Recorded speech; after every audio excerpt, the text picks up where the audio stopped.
Okay, we're live. Thank you all for joining me tonight. The Cinephile World Order. Tonight is the 40th anniversary for George A. Romero's Day of the Dead. So yeah, that's what we're going to be watching here tonight. Movie's around an hour, 40 minutes long. Got a link pinned there at the top for fedupmovies.com. It's another one you should be able to open up and access the movie real easily. I think there might be an ad in the beginning. You just back click out of it and you should be smooth sailing after that.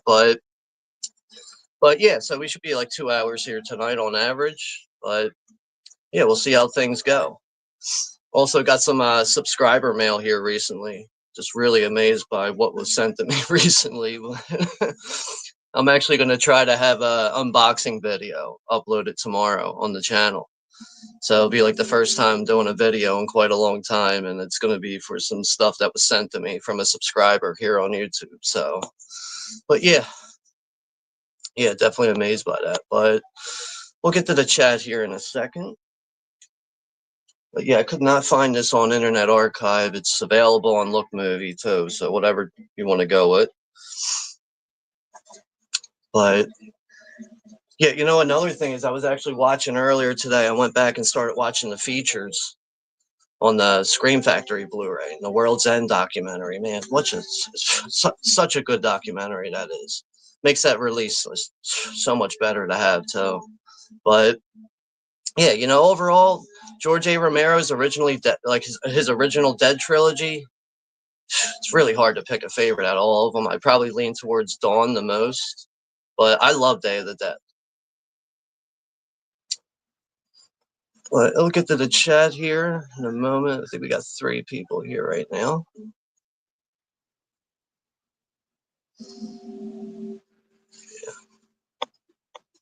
Other than that, the channel's been growing. I think I'm at 290 subscribers now. And yeah, we got Greg Brewers here. What's up, Greg? Good to see you here. Hope all is well with you. And we got Mike. Mike is here too. Why is that not showing up? Mike's DVD and Blu-ray collection. What's up there, Mike? Thanks for stopping by. And as usual, we got George here, the Sailor Outlaw. What's up, George? Good evening.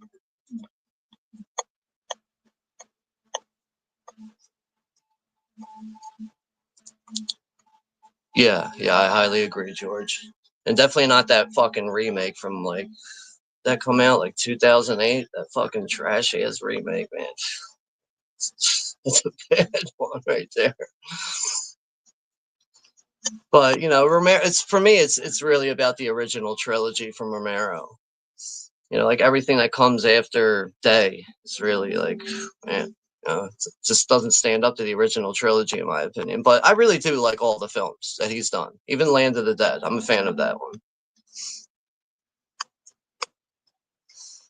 Also, the score soundtrack for this is just incredible to listen to. It's something I listen to regularly. Seriously, like I say, I probably listen to this like at least like once every 2 weeks. I'll listen to it, so because I have it on CD. But it's just an amazing score soundtrack throughout this movie. It's done so well. But so yeah, we'll probably get this one started fairly soon. I'm gonna try to get this started maybe around like the 20-minute mark if we can. But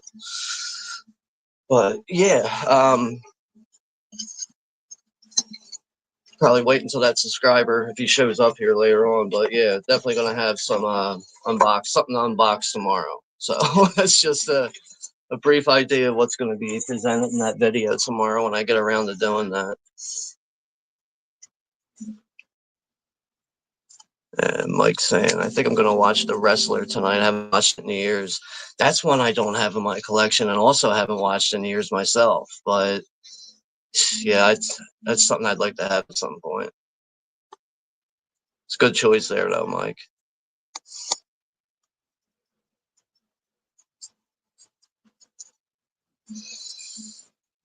But yeah, other than that, though, I'd say things are going pretty good right now. Nothing to complain about.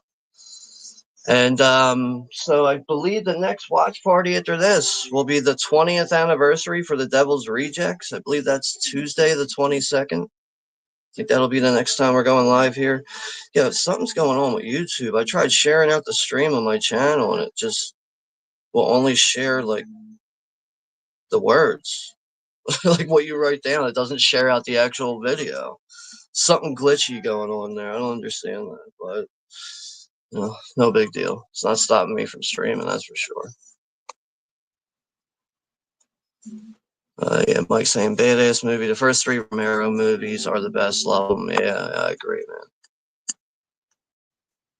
And yeah, George is saying, and also a huge thank you to Disturbed for providing the song "Down with the Sickness" is one of the zombie movies. Yeah, in the remake, they provide that one. But we're watching the original Day of the Dead tonight. But yeah, I do appreciate the Dawn of the Dead remake. I like it for what it is. Something I have in my collection. It's a part of the Romero trilogy, or really a part of the the the world of zombies with George A. Romero. So it's all tied together. I like everything. I can even say that I can get some enjoyment out of Survival of the Dead. I find it to be somewhat watchable, but obviously not as good as the films before it.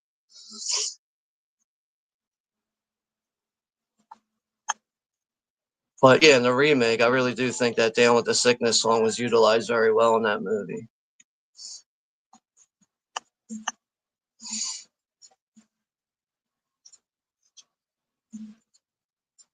But other than that, yeah, Greg, I think we'll probably be able to get to your request by the end of this month. So I think we'll probably be doing Hobo at the end of this month sometime, coming up, like the coming weeks here. And thanks to all who joined. But another thing I love about this movie is really just like all the groundbreaking effects from Tom Savini in this movie, and like hearing him talk about this movie, it's like to compare it on like a scale of like the level of how big this movie is and like what they had to go through to execute everything. It's like Raiders of the Lost Ark but with zombies. So like I love hearing him when he says that, like refers to the movie that kind of way. And I know some people do find that the character of Rhodes to be a little over the top with how like just straightforward and brutal he is, and this how pissed off he is. I don't think it's really over the top. I think it suits the guy very well and works very good for the movie itself.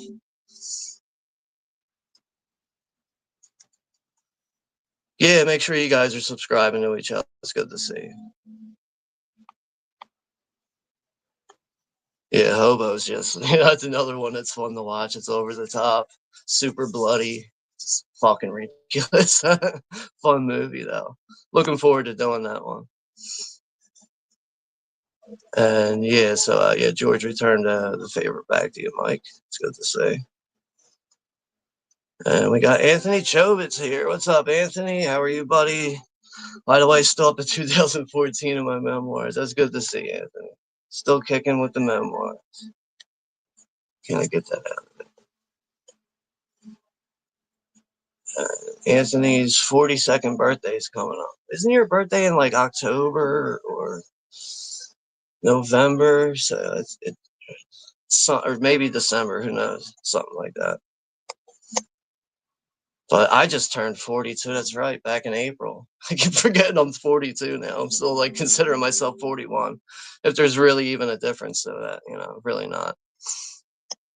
Yeah, Anthony, I saw that. That's that Amityville 2 VHS you had looks like it's in condition. So man, it's good to see.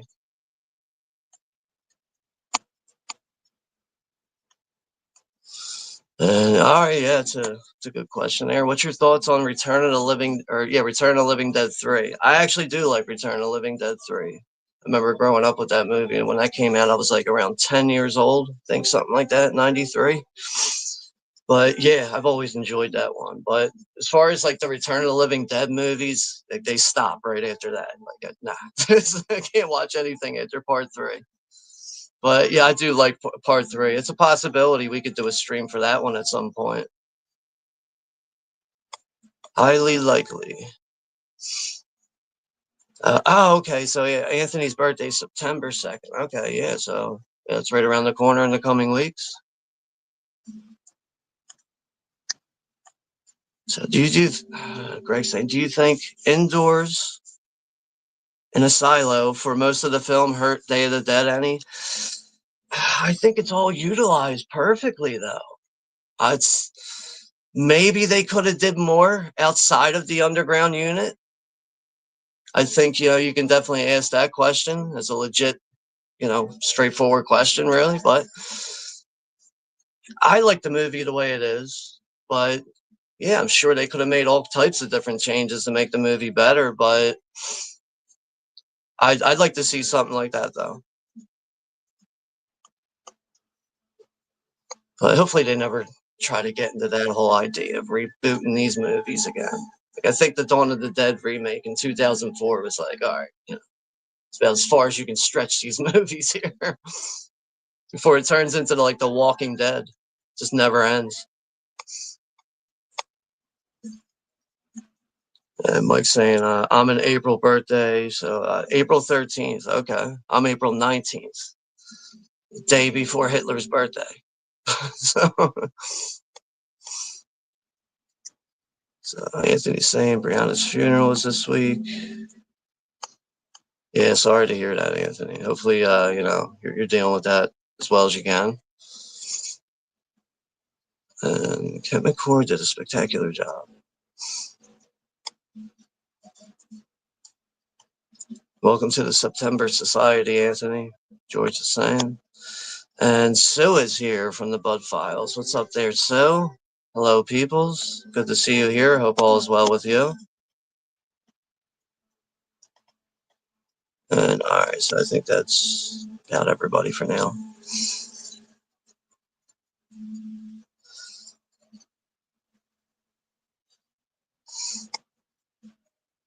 Greg's birthday was back in May. Okay.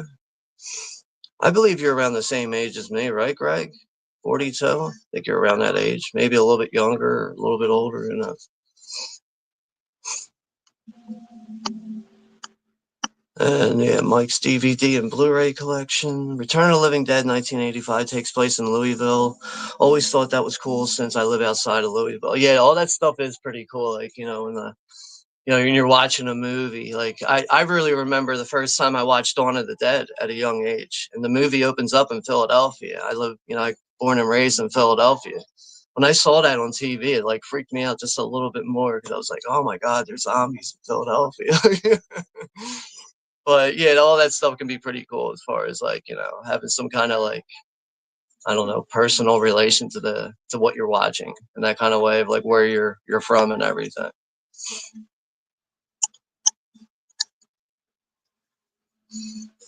So all right, yeah, we're around the same age, man. 1 year off, really. I'm like a year older than you, so it's good to say. I figured we were around the same age. You and me act like very alike too. I think so. As far as like what we find funny in our humor, but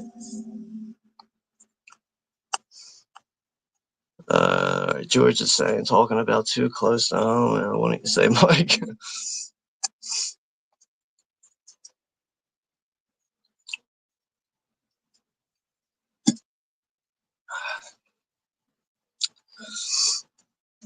I think this is also available on YouTube to watch. It depends on if you want to watch them. Anyone that's joining. I know it's usually just a few of us, but it's perfectly fine. It actually allows me to stay fully, have full attention over the chat the entire stream. Sometimes when you have too many people coming in and there's a lot of comments going, like, I don't know, I get lost in that shit so quickly, man. I never reach all the comments, but it's better when it's like this. I swear to God, it's like less stressful in a way.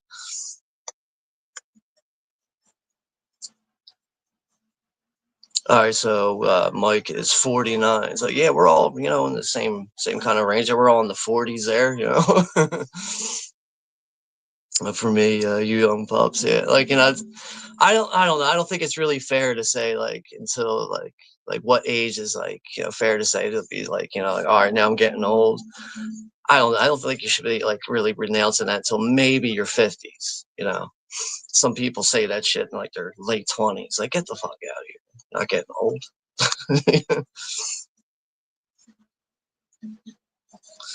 But yeah, it's good to see, Mike. You're 49. And George is saying, in my opinion, Day of the Dead is so much more enjoyable than Train to Busan. Yeah, I like Train to Busan. I just didn't like the second movie, that Peninsula movie or whatever the fuck it's called. It's the only one I didn't really care for. But I don't know. I found Train to Busan to be pretty intense at times, man. Really, 'cause that is like an action zombie film, like taking place on some kind of like bullet train or whatever. But we can't, like we all just can't like everything, right? So just what it is there. But I still haven't seen the 28 Years Later movie yet, and I've been hearing pretty good things about it overall. But sure, that'll probably pop up on Look Movie soon. So that's probably how I'll view that before I decide if I want to buy it and own it.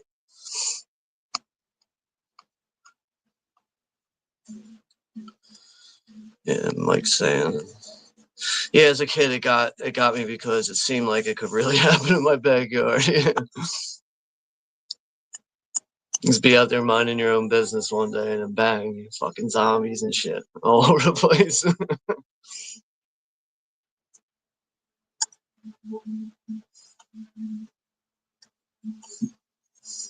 George is saying you're lucky. So George is 30 years old, young at heart. Yeah, man, hold on to those 30s, man. Hold on to them as long as you can, George. Mine gone now. I'm into my early 40s now.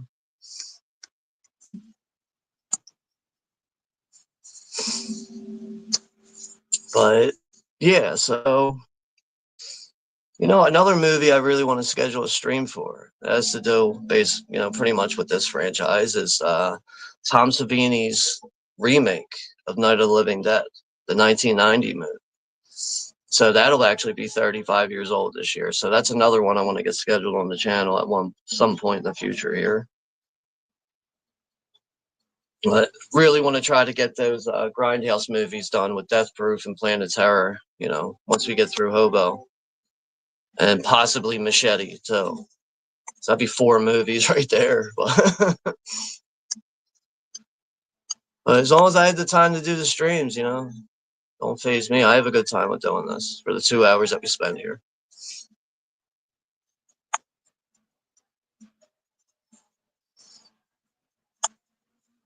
But I don't know if anyone else is having issues with sharing out like links or streams on YouTube right now, but I've never seen anything like it. I try to share the shit out, and like it just gives you the writing. It just doesn't show you what it's supposed to be. Like,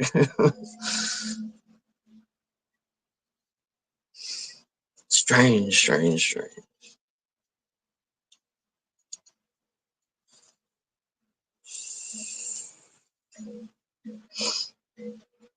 And it looks like we have May Ann's here.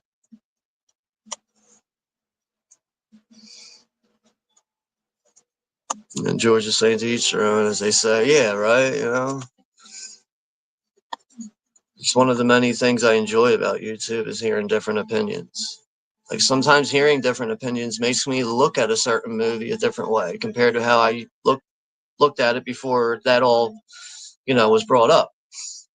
But you never know, man. And I don't know, there's definitely been quite a few movies just from hearing people that made me look at certain movies in a different way and can end up growing on me. They're like, yeah, we got May Ann's here. Yeah, good to see you here, May. Hello, Sean in chat. Yeah, hopefully all is well with you, May Ann.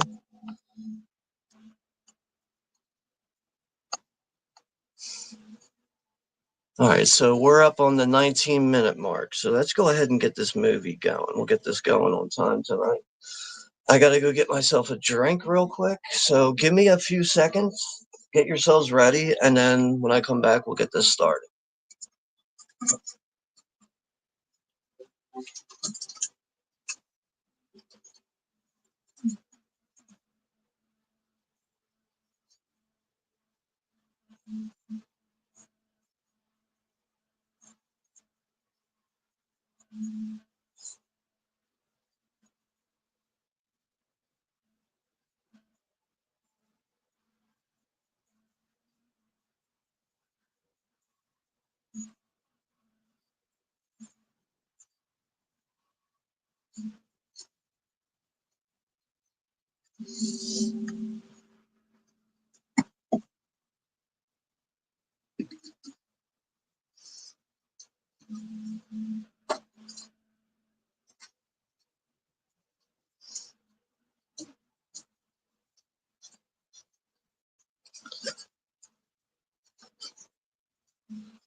All right. All right, I'm back here now. Gonna do a 10-1 here real soon. Damn, dude, my cords are all tangled up. What the fuck did this happen?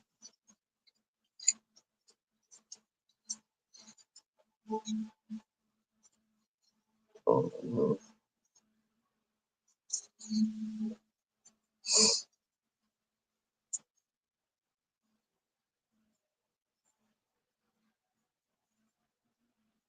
All right. All right, if everyone's ready, we'll do a 10-1.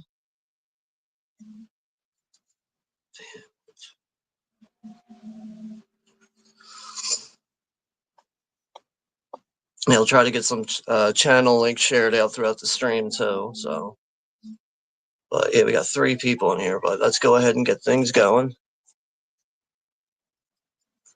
All right, 10, 9, 8, 7, 6, 5, 4, 3, 2, 1.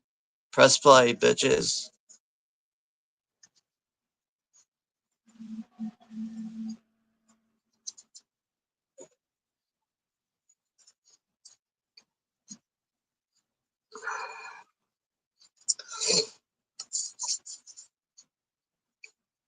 You know, it's funny, like the order that I actually saw these movies. I remember seeing the original '68 Night of the Living Dead.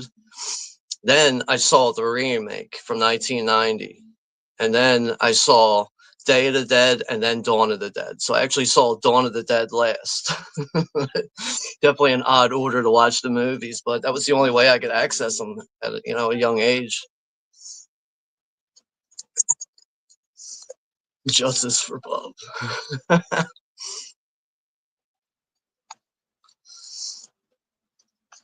But yeah, Greg's saying so. Oh, George said he shared it. No issues on his end. Wow.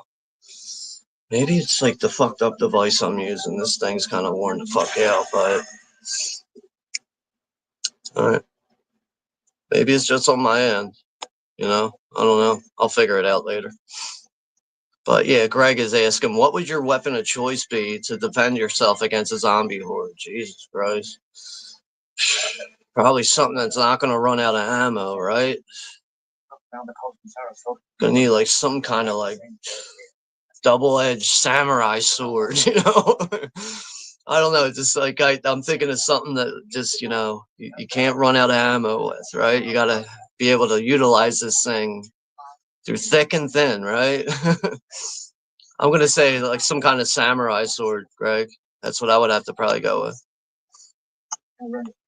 Yeah, justice for Bob.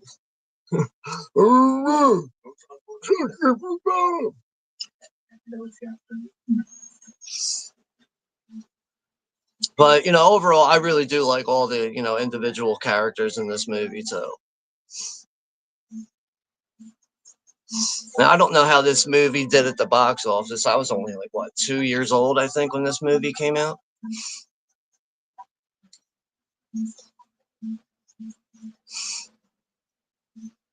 But apparently, like with all like the producers and studio shit that Romero had to deal with, apparently he was like really like dedicated to trying to get Night Riders done and Creepshow before doing Day of the Dead. And the studios were trying to get him to do the Dead movie first. And he's like, nah, I want to do all these other films and then we'll get the Day of the Dead later.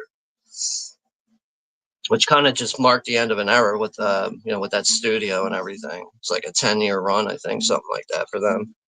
Oh, shit.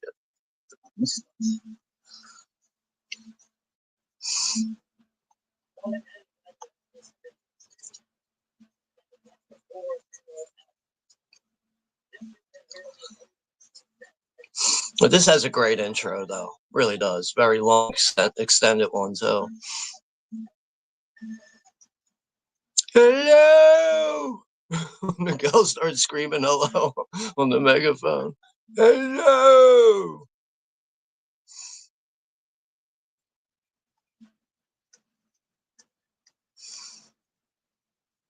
All right, we have a few other people here. Adorable, too. And we have Jamie's here. Jamie Hart. Hello, Jamie. How are you? Good to see you here. Thanks for stopping by and hanging out. Oh, yeah, we just started the movie. We're right in the opening credits here.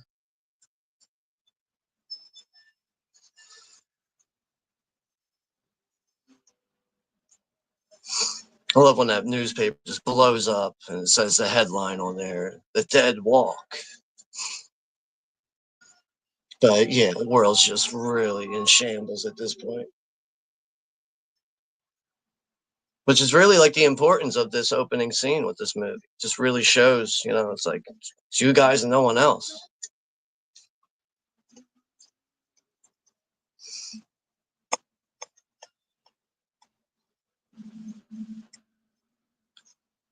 So Jamie saw this in the theater. Holy shit.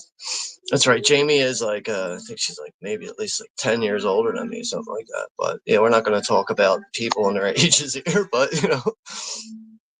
we're all getting old. That's the bottom line, right? All of us, no matter what. Each day that goes by, we get older.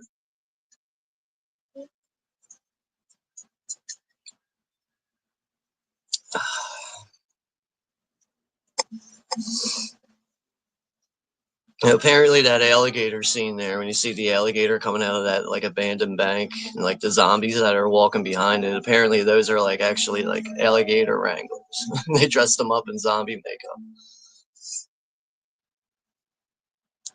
But yeah, for anyone who doesn't have the Scream Factory Blu-ray that comes with the World's End documentary on there, like that is worth picking up that release. It's like an hour and 20, I think, yeah, hour and 20, 25 minutes long.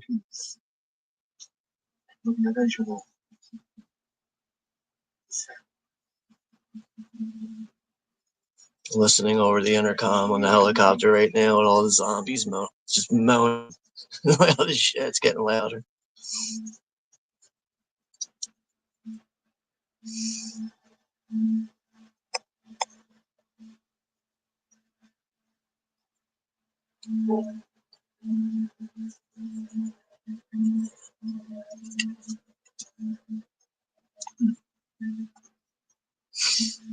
Jamie's saying she was about 12 or 13 at the time.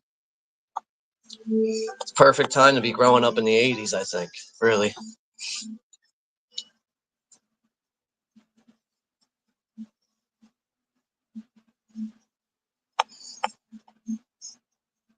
If I was in this situation, I'd be growing my own pot plants too, man, right?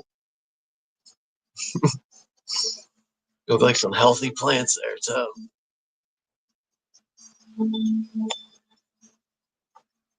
Yeah, people saying hello to each other. Try to get some channel links out here in a little bit, but I see we have Scott's here. Marlos, what's up, Scott? Just started the movie. Oh yeah, thank you, Scott. Yeah, it's the only Tales from the Crypt shirt that I own with the zombie hands on it.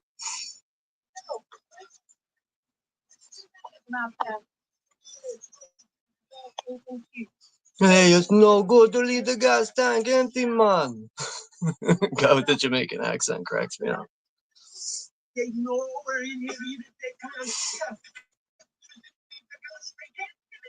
Scott's got popcorn. What's next? Space or Sea of the Dead? Sea of the Dead, my God.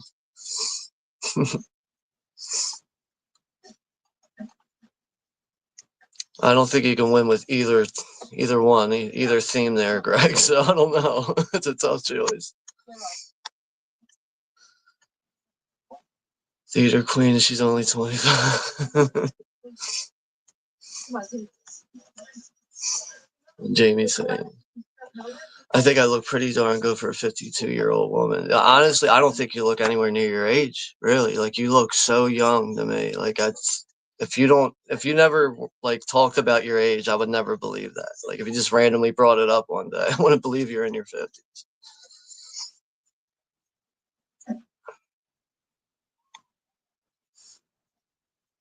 But yeah, I know from watching the World's End documentary, like George Romero is always like hinting at the fact that, like, this movie's really about like losing trust in everyone, and how societies crumble, and how people don't trust the government and everything. Like, that's what this movie's really like supposed to be based around, that kind of like ongoing theme, and then everything else falls into place and for what it is, a zombie horror movie.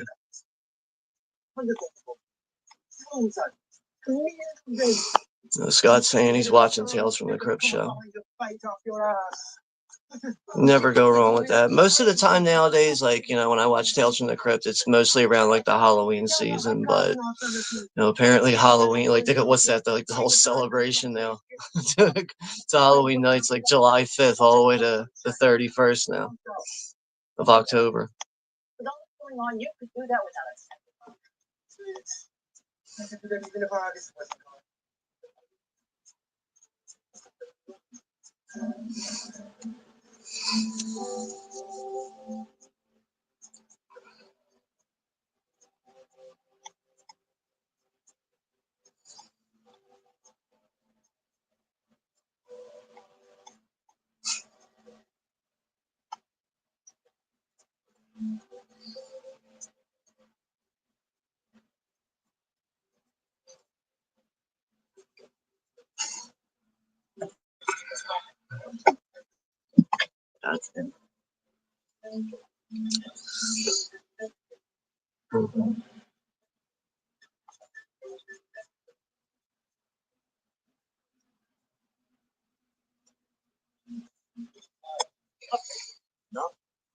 So what is it? I think they're down to like 12 people at this point. There used to be like a whole hell of a lot of more of these people before, the movie really takes place in its present time. But I think at this point they're down to like 12 people.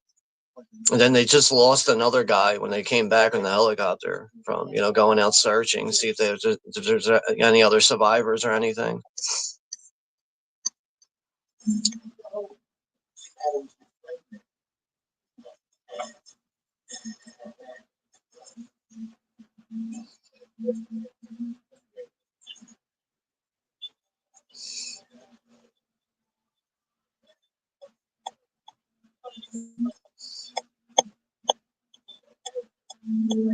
Just light dying here. Sorry, give me a second.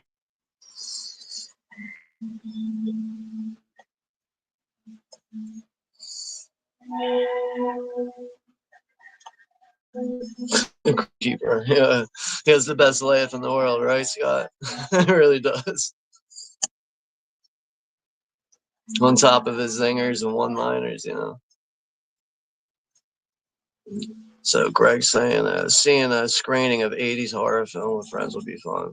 It's out of all these movies, the only one I've seen on the big screen was Dawn of the Dead, and it was actually the extended director's cut. I was at a 24-hour event. They screened that at like 2 o'clock in the morning, just out of nowhere.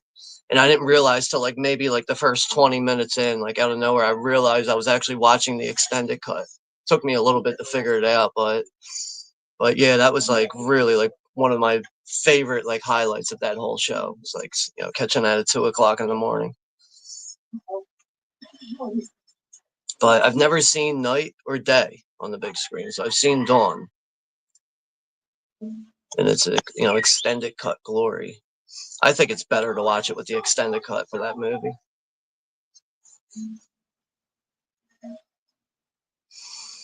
But yeah, I do agree with you there, Greg.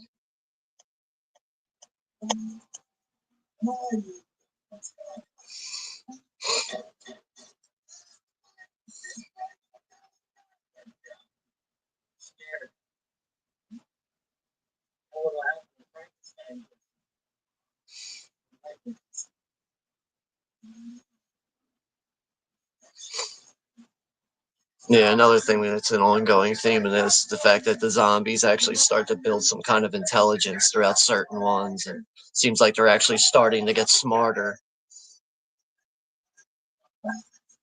But man, I think Bub, as a zombie character in cinema is like just one of the best.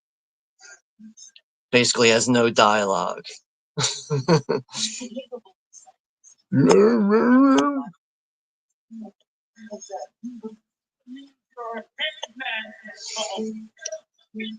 I mean, he actually even like develops some kind of like sympathy for Dr. Frankenstein in this.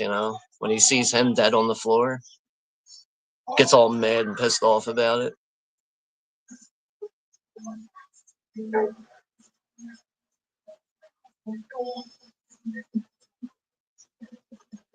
And the guy who plays Steel, man, that dude's just hype at all times throughout this movie. It's constantly yelling.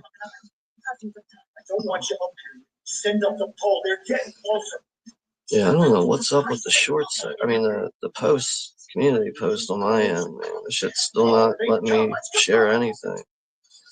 Who knows? Maybe someone reported my channel or something. Who fucking knows, man?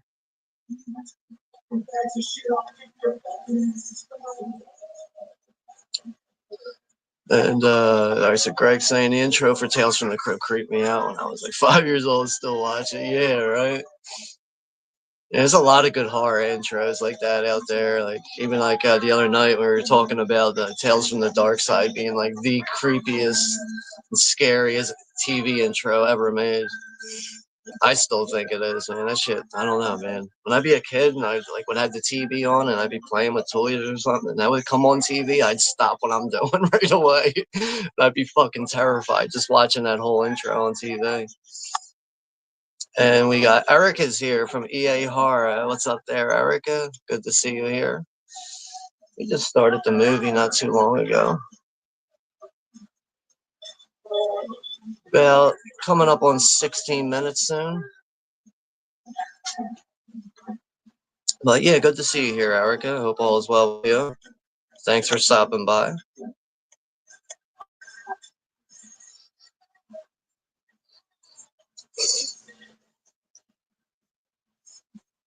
Is that guy Miguel? It's obvious, I'd say I think the guy that plays Miguel does a really good job at looking at someone who's just obviously breaking down from stress, mentally and physically. That's why in this moment he shouldn't be trying to handle one of these, be a fucking zombie wrangler here. And he almost fucks it up and gets someone killed.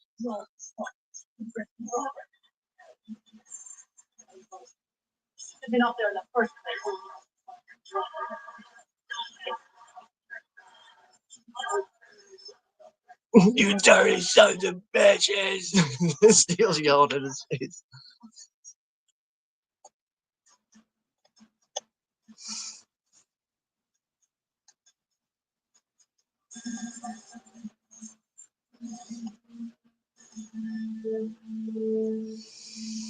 And Greg is saying they should bring back classic film and mainstream theaters, show them in between new releases. I don't see how anything could be wrong with that, And Greg's also saying Danny Elfman did the music for Tales from the Crypt series, right? I think he also did Nightbreed too. I know he did some other ones, like I think he also did Edward Scissorhands and like I don't know, a bunch of other classic movies too, obviously. But it's his style and his music, man. It just whenever I hear Danny Elfman music, like I feel like I can identify it like right away. Like I know what I'm listening to.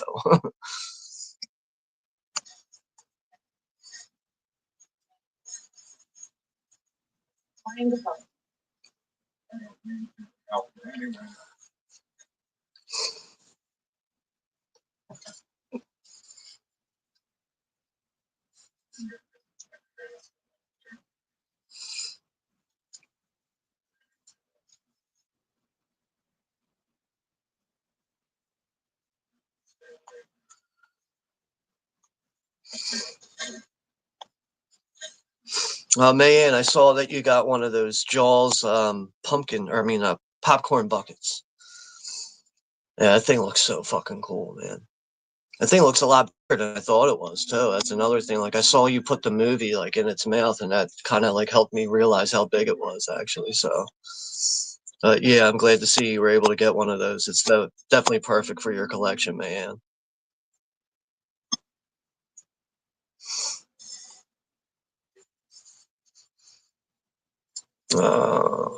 Miguel's gonna cry now because he had to get stabbed with a tranquilizer needle. You bitch.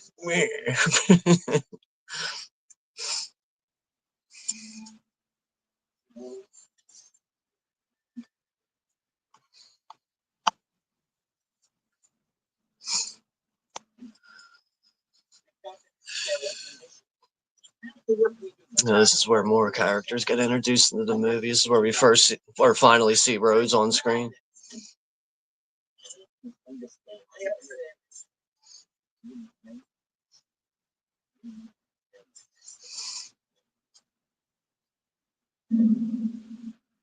It is so satisfying in this movie when you see Rhodes get knocked off, right? It just the way he gets, just completely annihilated by getting ripped apart by zombies. Like it's no one else in this movie could have deserved that but Rhodes. Yeah, I think it looks like it's going to be fun to have, man. Having that Jaws popcorn bucket looks really fun. We need each other. Can't we just get along? That's the way I see it. I'm not so sure. I'm not even sure just what the hell it is you're doing. Just what the I think by the end of this conversation, like Rhodes threatens to shoot her or something. So like, you could already tell these people ain't getting nowhere. It is the main military dudes that are just literally shot the fuck out. They're so far gone. Evaluate this case. He's over the edge. He's turning into jello. He's turning into jello. There is some like subtle racism in this too. That's another thing that you really don't get to see in today's movies. Maybe I should cut off this picture. Maybe you're keeping him too busy. Son of a bitch. The lies of others you like. Maybe I should put him in the book. How about it? Call it that. Yeah, might not be a bad idea. Some of the rest of This is where Rhodes and the rest of the guys are talking about, getting some loving out of her.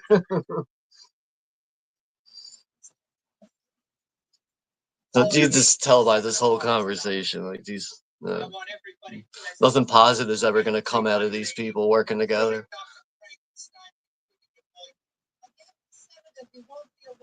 Look here, woman. I'm short on manpower. I won't have you going around doping up any of my men. I won't have you going around doping up any of my men. Fuck you, sir.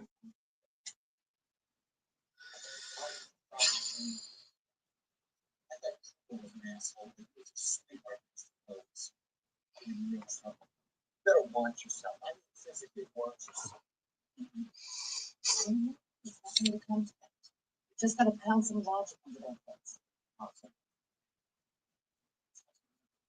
Frankenstein is in the laboratory. So, Scream Factory just announced that they're going to be releasing a 4K of Day of the Dead. It's like perfect timing to announce that right on its 40th anniversary. But yeah, looks like I'm going to have to pick up that edition, that's for sure. So we have that to look forward to in the future. I wonder if they have that on their website officially. We'll check that out. And this is where Bob comes in.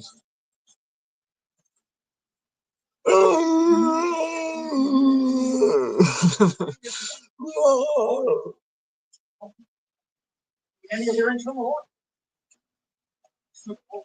I don't think they officially have it on their website yet. wants it wants food. It wants me. It wants food. This is where Dr. Frankenstein is trying to explain to the more rational ones here of how his work, his experimenting here on these bodies is working. And he's starting to understand, the mind of a dead zombie-like person. Yeah, it looks like they don't have that on their website just yet, but that was just announced. I'm curious to see what they'll do with artwork on that, but if I had to assume, they'll probably go with an original poster art on the slipcover.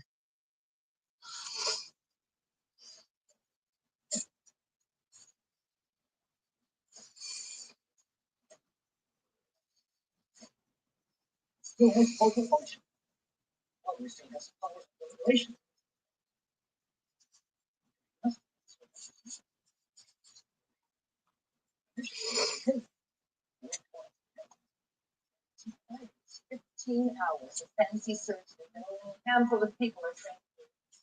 I thought we were going to stop work on the neurophysical and concentrate on something more practical. Fine. Central to the condition. Once already worked at my each one answer. I'm alone on an area that is central. You're just proving theories that were advanced months ago, and you're not even proving them correctly. You're making a lot of assumptions here.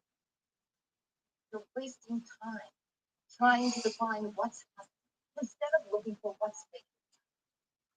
I'm just slicing up too many specimens. It's extremely dangerous to go up on top and round them up in the wild. Well, we can't control. I didn't realize that Sarah is actually considered as a doctor in this movie too. It's like says that's like a part of her role. Just reading here. Using the cooperation. I don't know where we'll go up top when we run out of the specimens we already have. I'm not sure they can just. I'll show them that these creatures can be domesticated even without the suit.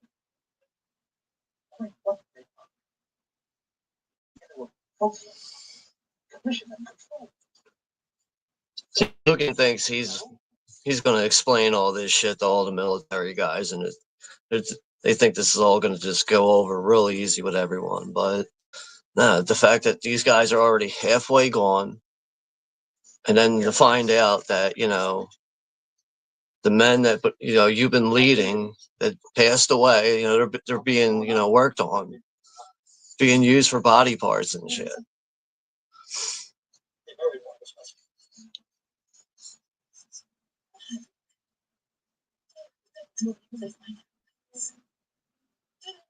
All of us.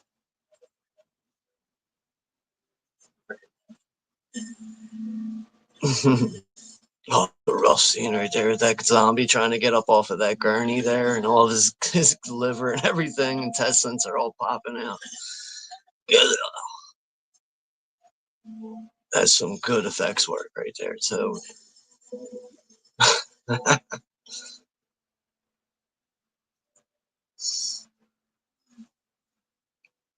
We're above, chained up to a 3-foot chain.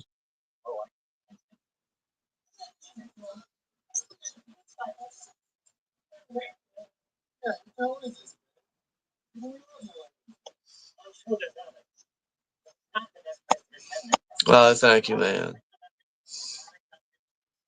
It's the only Tales from the Crypt shirt that I own.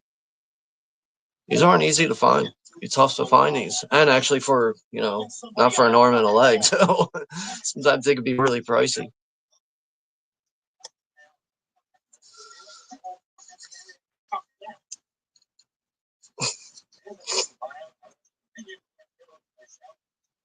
Continue doing the best and the good fight against crime. Asshole. You think I'm unaware of our situation? You think I want to stay isolated down here? I make a desperate effort to raise somebody to hopefully get away from you nasty notes here. The fact is,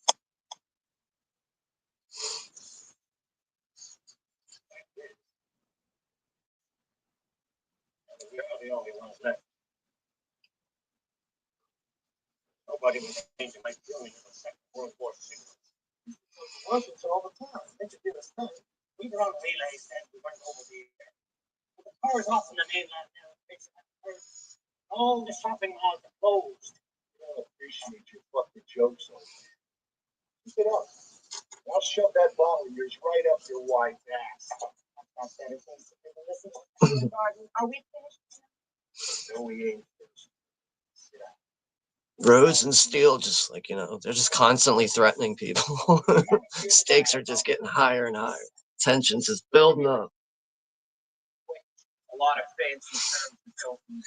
But I think the guy that played Rhodes, he ultimately just did a really good job with the role. I don't think he's way over the top at all. Some people think he is, but I think he's really just perfect for, the type of character that this guy's supposed to be.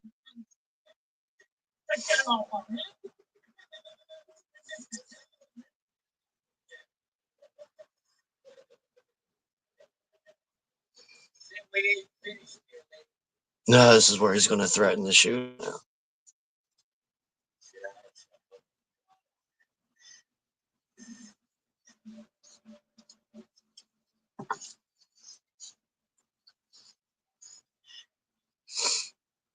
Oh my God, I'll have you shot.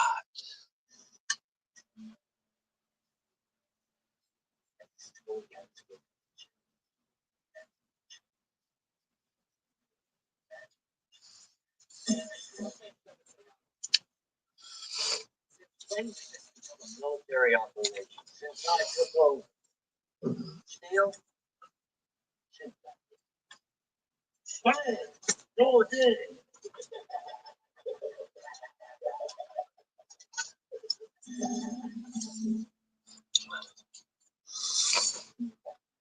So we got 3 people in the chat right now. Quiet night, quiet Saturday night.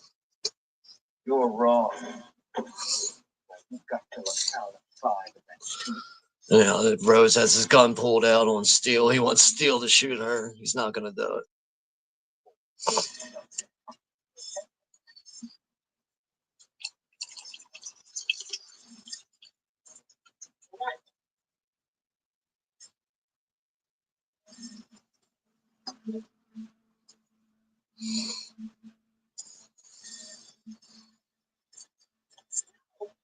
Yeah, he's about to do it, so.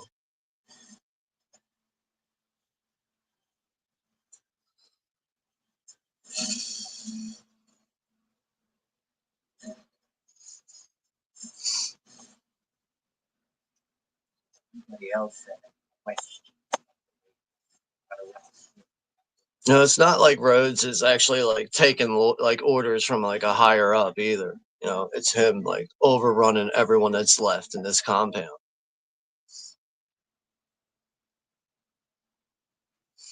God damn.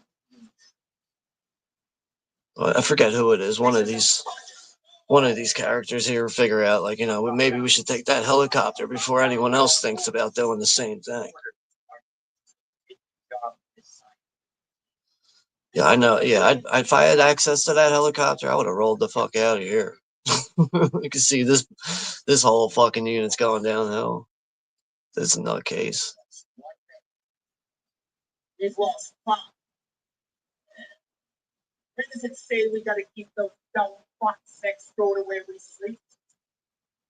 Where does it say we should do any one thing but shoot the mothers in the head? Ammunition, Captain. Time to have done that at the beginning. So, that's overrun. They have overrun us, We're in the minority now. Like 400,000 to 1, like that. I haven't eaten. Is it food? It was supposed to be 7 o'clock sharp. I know, Sarah told me. I'm sorry I couldn't break away. It's the food. Listen, egghead. Let me bring you up. Listen, egghead. Let me bring you up to date. Is there food?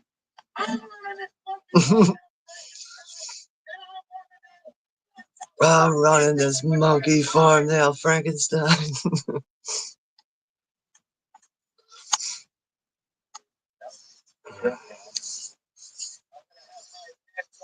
This side of those precious specimens of yours.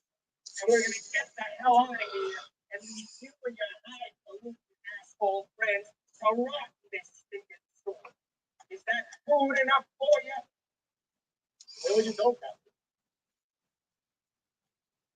destroy my specimen. What about the biggest ball that are waiting to beat you outside? You really think you can blow the piss out of Whenever someone stands up to Rhodes and they actually, stand up to him in a rational way, like, and he knows he's wrong, it's like that shit just adds more fuel to the fire.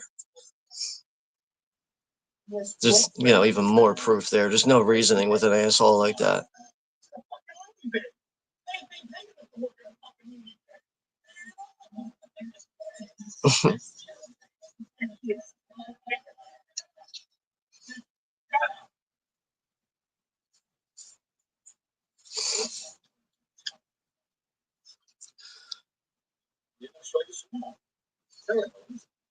This is where Logan's trying to relay to Rhodes here that he's going to have some answers for him as far as progress with trying to figure out what they can do with the zombies. Keeping them from wanting to be there.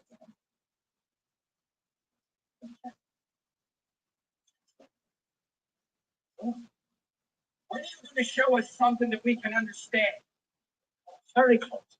I think in a matter of weeks. I don't think there's any way you can tell how long it's going to take. Months. It could be years before we know exactly what we're dealing with here. Sarah's research.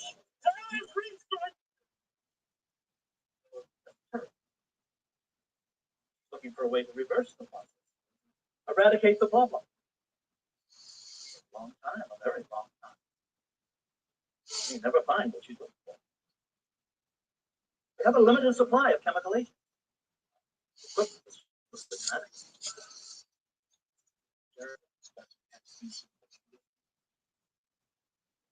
Now you're telling me that you don't have the shit you need? We're running low on ammunition. We're running Yeah, everything just pisses off Rhodes. It doesn't matter. Doesn't matter how much sense you want to make with bringing up, some kind of option to take care of the situation. Everything's just wrong in his eyes.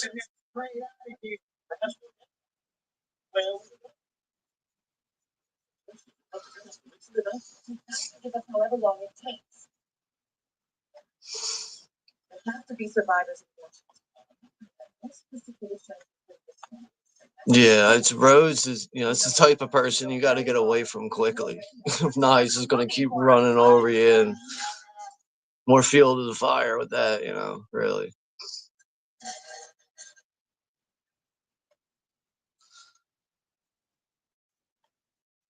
And we got Russell's here. Russell Collier. What's up, Russell?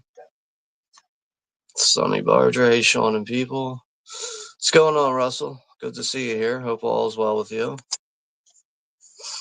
you better start showing me some results. You better know. Nothing happens around here without my knowing about it. Anybody fucks with my I don't know. I just feel like Rhodes should realize that the way he's going about things, he's got nobody really on his side. Besides, people that are just willing to stand up and be barked at with orders.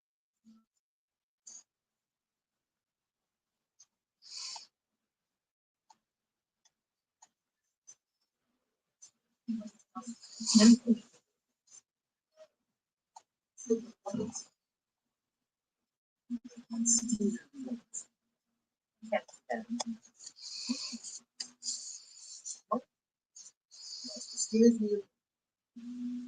What you do? Because you just let anybody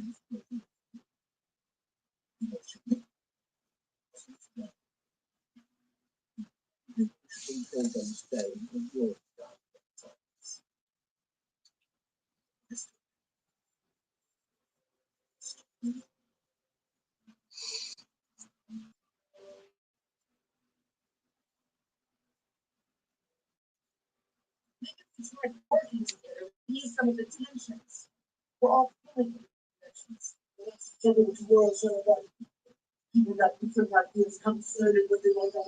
Sarah doesn't realize, or really doesn't understand, the other two rational guys that she knows that she could work with. How come they're not, standing up for what she has to bring up at all these meetings? But I think them two just realize that there's nothing you can do about the situation with dealing with people like Rhodes and Steele.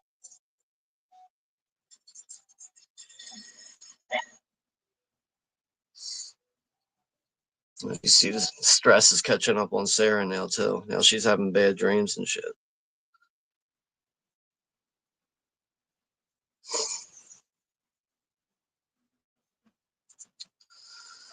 Yeah, I think you're right. Might be right there, Russell. I'll have to look that up in a second. I think he was on Seinfeld. The guy who plays Bob.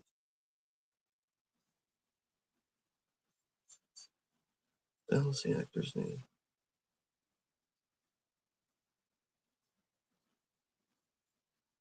It's Sherman Howard, his name is.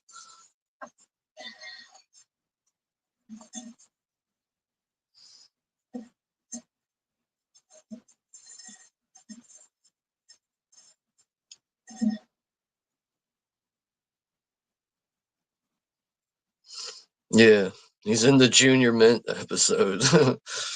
No Seinfeld. It's funny. I actually forgot about that until you mentioned that, Russell. Yeah, it's a funny episode. I remember for years, like I really didn't care about Seinfeld. Like when I was like growing up with it in the '90s, like going into like my late teens and everything. It was like at a later time, it started to like, I started to watch it out of boredom, and I started to like really get into it. So you can see the comical value through it.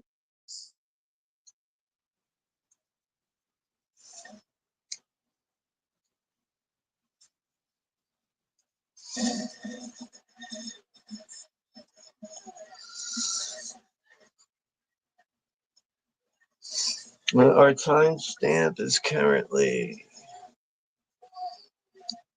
coming up on 40 minutes. Coming up on 41 minutes soon. Like 40:55 right now. Right.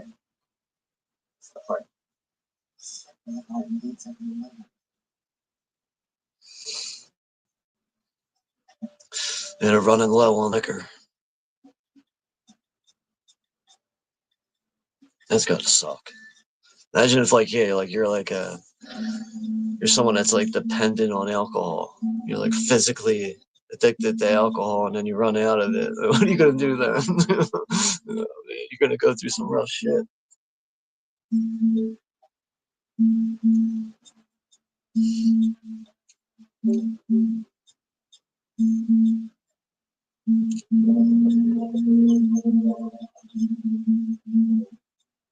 Damn, why can't I find that?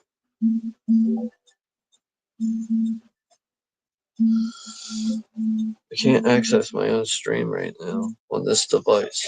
It's just like, what the fuck? That's weird. I don't get it. Having so many issues right now with the community post section, really, and pulling up links. I don't understand. It's like something wrong with this phone, I guess. Out the back. Fitting name with Dr. Frankenstein, because it's like Logan's nickname in this movie.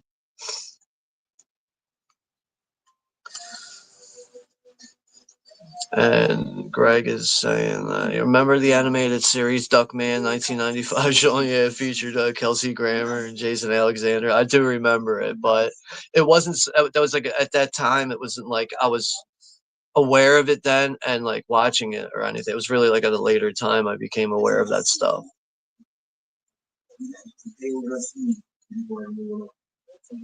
See the bat fly by. Yeah, they are underground, that bunker.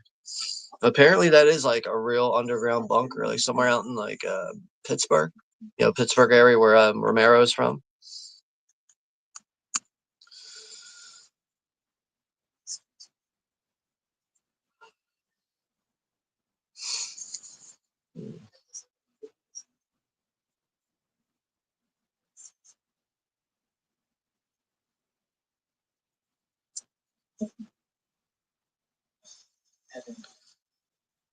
Come on, let's talk about.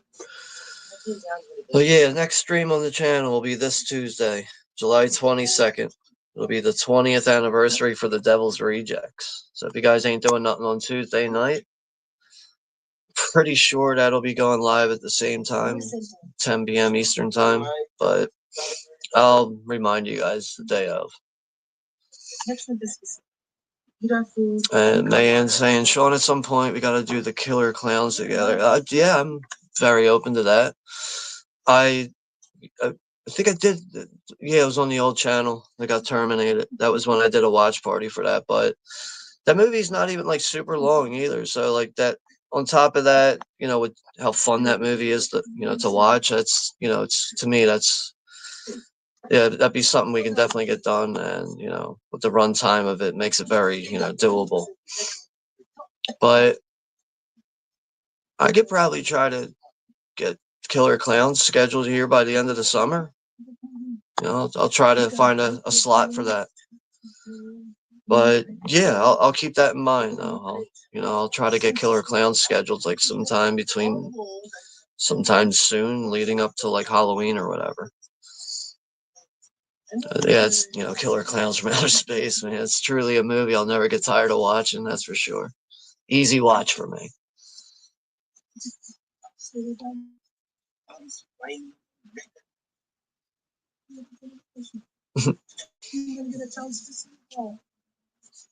Come on, Sarah, who's gonna give a shit? This is a great big 14-mile tombstone.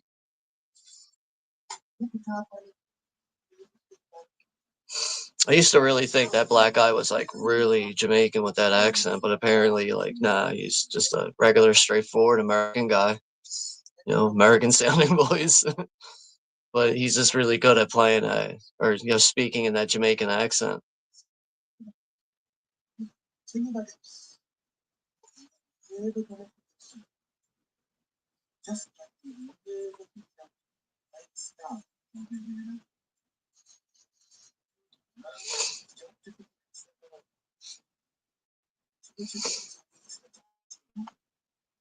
Yeah, you're right about that. Like early on, like those first couple scenes when you first get down and see stuff, yeah, you see all the cars and all the junk like randomly parked up.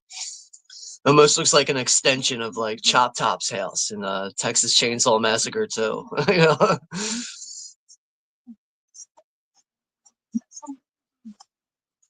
Yeah, it really is, Greg. Really is. And that's another steel book I picked up from Scream Factory. I think I might have that over here somewhere. No, never mind. It's somewhere else right now. But that Killer Clowns looks really good on 4K. That's for sure. If anyone's not sure of getting that on 4K, that's worth every dollar right there. Movie looks very vivid and colorful throughout that one. That 4K transfer.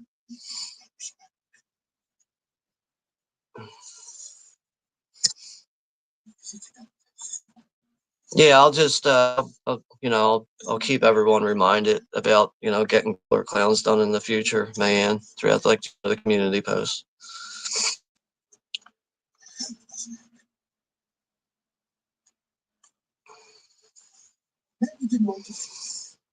Greg saying I have the movie on DVD, the Killer Clowns game on PS5. That's right. Actually, that's making me remember something now. Like I remember when we did that stream, I got hit with like a partial block afterwards. I was like, why is it being partially blocked? And it was because I played some of the video game footage in the trailer. And like that was the issue. I was like, what the fuck, man? Yeah, no problem, man. Thank you too. And I'm always open to requests. Sometimes I don't get to them as soon as some people would like me to. Sometimes it could take me a little while to get to like someone's request. But yeah, I'm always open, for that stuff and taking ideas and just hearing what people would want to see for a stream, But yeah, we can definitely get Killer Clowns done in the future. I'm like, if I had to go off the top of my head right now, like maybe end of August, early September, maybe we can do it.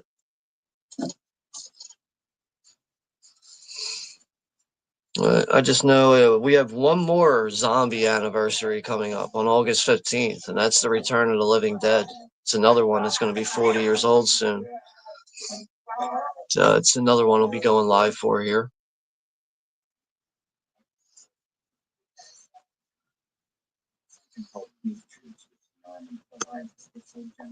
And once we get up to the Halloween season, I know we'll have Reanimator at 40 years old, and Lamberto Bava's Demons at 40 years old. A couple other ones I think have like, you know, a significant anniversary, I think, so look at that again. Yes, yeah, right. Stuart Gordon's Reanimator. It's another one that's 40 years old this year. I haven't watched Reanimator in quite a while, man. Quite a long time. I had the Arrow limited edition box set for that one.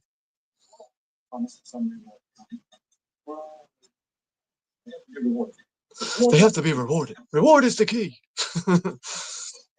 You always see like the excitement in Logan's face when like he comes up with like a new brilliant idea of how to work with these zombies.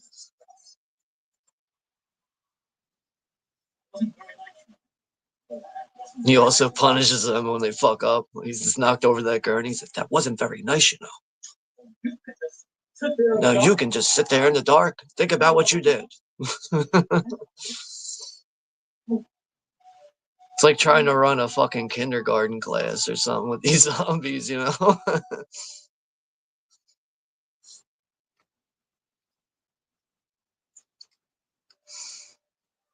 Yeah, Greg. No problem, man. Reanimator, Jeffrey Combs. And speaking of which, I actually have an autographed print from him that, you know, I didn't get it autographed by him. It's like something I won in like a contest on here.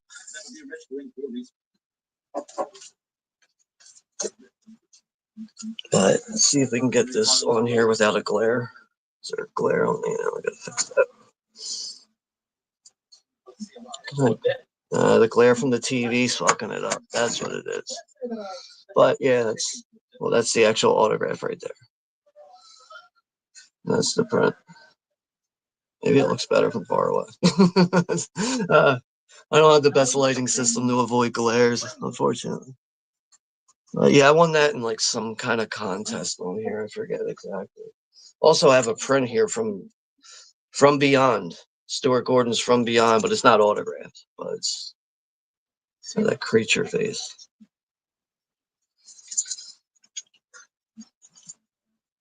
Many, it's just like, you know, actually, I should probably get that Jeffrey Combs thing in like some kind of like a nice like poster frame, actually, hanging up on the wall.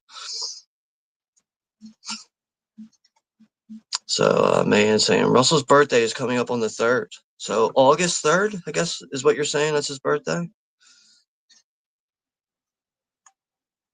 All right, and Russell's saying Love From Beyond and Castle Freak. Yeah, Castle Freak's a good one.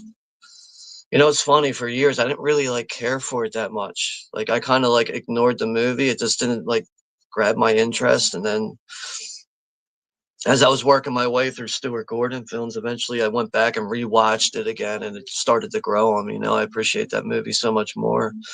I didn't really care for the newer one. I thought it was an alright effort, but it could have been way better.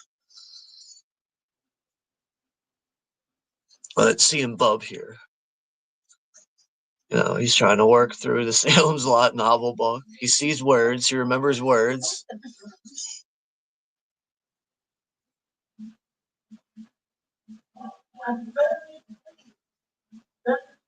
Imagine like the real time and effort and years you would have to really put into like, you know, getting these zombies to like pay attention, obey orders, listen to you, and be intelligent. You know, how much fucking time and work that would take. Really, just do it that way. Such a toss up too. You know, like how do you? There's no certainty. You know, making sure, you know, no certainty that you're actually going to get these people to, you know, be as normal as you. So, all right. So Russell's saying May the 5th, or say, oh, to Mayan. It's August 5th is his birthday. I think, pretty sure that's what he said. You can all come in.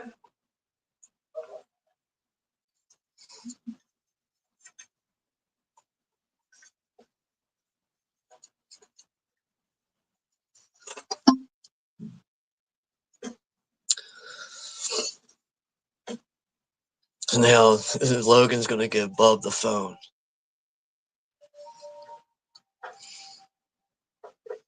Timestamp is I'm about to come up on 54 minutes even right now. 54 minutes and counting. And Greg saying I have the Anchor Bay Reanimator DVD that comes with the highlighter. Yeah, I have that too actually. It's not up here anymore. I had to put that in storage. It's down in my basement, but I still have that edition. Yeah, I remember that. It comes with the highlighter syringe. It's supposed to be a green highlighter. But yeah, that was a real cool release, man. I miss Anchor Bay, you know. Even when Anchor Bay used to do those limited edition 10 sets, like the numbered editions and stuff. Yeah, Anchor Bay was really I don't know, being like a genre collector like that. Like I used to really rely heavily on Anchor Bay releases, like when it was still DVD as the main format and everything back in those days. Oh, that's cool to see you have that, Greg. And 59's here. 59 Survivor, the crazy 88. What's up, bro? Had to say hello for a minute at least. Howdy. It's all you CWO fanatics. Yeah, good to see you here. Thanks for stopping by. Hope all is well with you, 59. Castle Greek. Castle Greek. Castle Freak will grow on you. Oh, yeah. Yeah. Also, another thing I think I can really appreciate with Castle Freak is how the set pieces that they use in it. Just it really does a good job of making you feel like you're actually being taken through like a castle and everything. All those set pieces, even when the Castle Freak breaks his thumb to get through the chains and everything.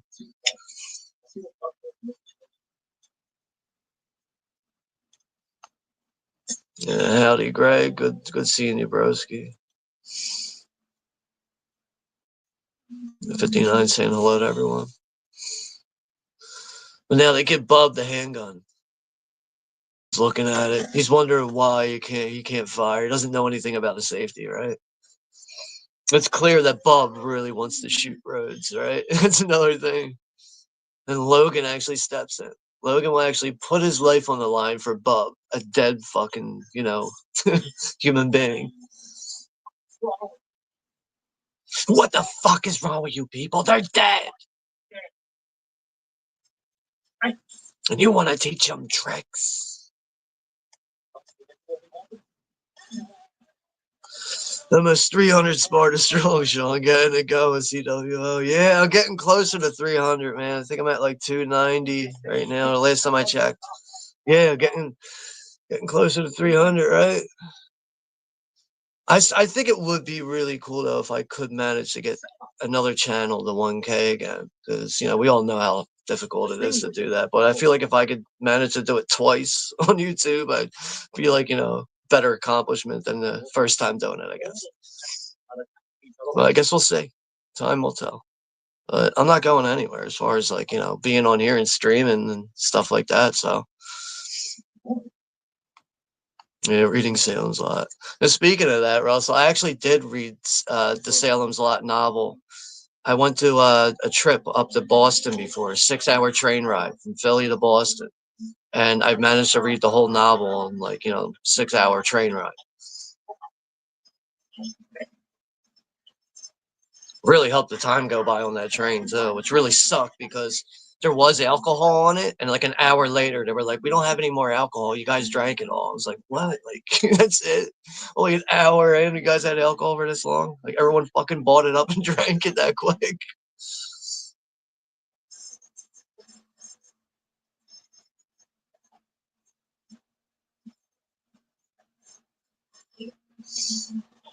Man, say Russell is my younger brother. At least I kind of remember his birthday. Yeah. Good to see someone remembers this stuff, right? 59 saying, I really need to rewatch Animator. That is one of my uncle's favorite movies, and Videodrome. It's funny you mentioned Videodrome, because that's really like one of my favorite, like, it's definitely top 3 Cronenberg movie for me is Videodrome. I love that fucking movie. But yeah, Reanimator is just absolutely fun too. Anchor Bay logo makes me happy. Yeah, seeing the boat in the sunset and everything. uh,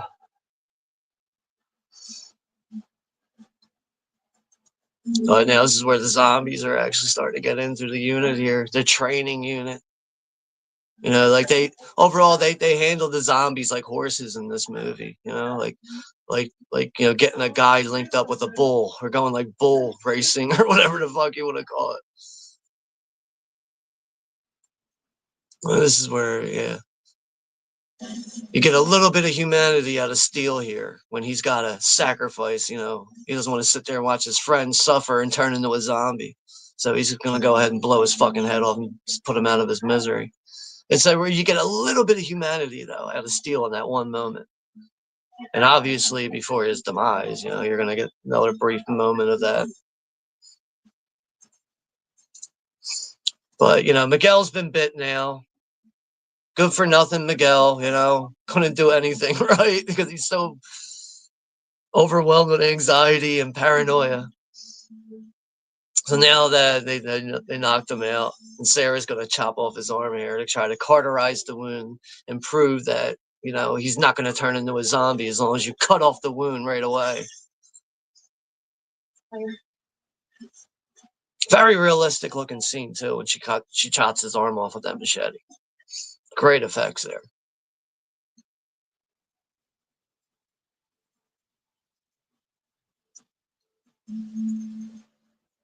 Like you can even see like the loose veins like squirting the blood out and everything. It just all looks so accurate. You know, she's gonna burn the fuck out of his arm to stop the bleeding. Very realistic too, the whole situation.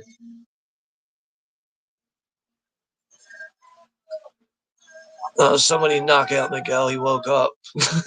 He's better when he's not making any noise.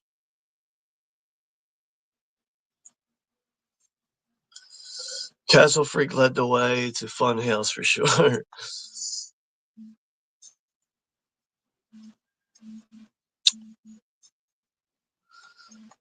Greg saying Anchor Bay were the kings of physical media back in the day. They really were, man. Like you could rely on them for like everything. Like even like the like Italian horror movies too. They stayed on top of those, like releasing movies like, you know, even like Fulci movies, some Sergio Martino movies, like Giallo, stuff like that. Tonight we die in the CWO. Man, guys willing to die for the CWO? For one subscriber? Is one subscriber's life worth the CWO?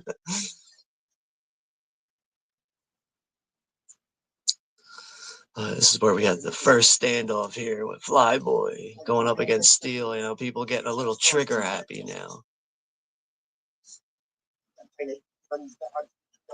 59 saying it is a matter of time. When not, if Broski, I know I will hit 1K, just subs in time.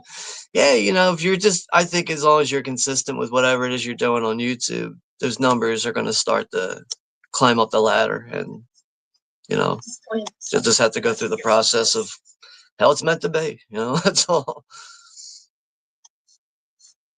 Yeah, you know, at this point, 59, it's like, that's where like the views come from on my channel. It's from making shorts. And it does seem like my sub count grows like almost at least like 2 a day at this point. Like, yeah, well, lately it's been doing that. That's not going to last very long. It's, you know, everyone goes through, like, I think some phases where like some people might start subscribing and then they don't subscribe again for like months down the road. But, you know, one thing I could say with the first channel that I got to 1K, that took me almost 5 solid years just to get that channel to 1K. And I almost had it at 2K before it got terminated. I think I was at like 1,800 when it got terminated. But yeah, that took me pretty much like close to 5 years just to get the 1K with that channel. So I'm assuming that might be the same process I have to go through again to do that with this channel. And I've only had this channel for, I think, 2 years now. something like that. I think I made this specific account like 2 years ago, 2023, something like that.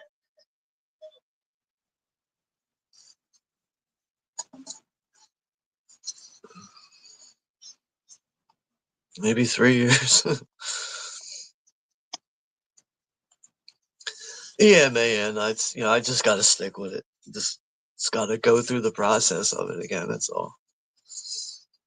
I mean, at the end of the day, it's just YouTube. So, like, even if it's not like, it's not going to be like a real life goal. It's real legit reason to have like be all sad and have a broken heart over, not getting a channel to 1K. But, I think as long as I stay consistent with like at least one stream a week and do shorts whenever I want, all that shit will grow over time. So yeah, you are right though, man. And just as long as I keep with it, that's all. Just keep at it. Just keep making content, having fun with it. Right, fit. Saying having fun with it at this point. Cyclone was great with Jeffrey Combs, right? That's one of the cheesier ones. So what's actually another good cheesy one with him in it is the fuck's that shit? Oh, Cellar Dweller. It kind of works like a Tales from the Crypt type of episode, like a anthology comic book kind of style with that. But like he draws like animated characters in the movie and they start coming to life, like off of the page and everything. It's like that type of story. But yeah, between Cyclone and Cellar Dweller, two really good cheesy ones with Jeffrey Combs. Mayan agrees with you, 59.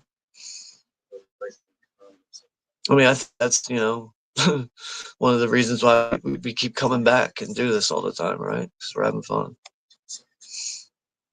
Good Times Distribution Company. Remember those snapper case DVDs from Good Times, man? I found a couple of those at like, I haven't been to the flea market in a while, but last couple of times I did go, I remember finding some of those Good Times Snapcase DVD editions.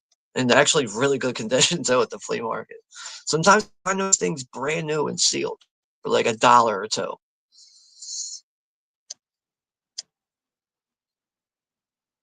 Yeah, yeah, right. As the rainbow. Yeah, I know what you're talking about.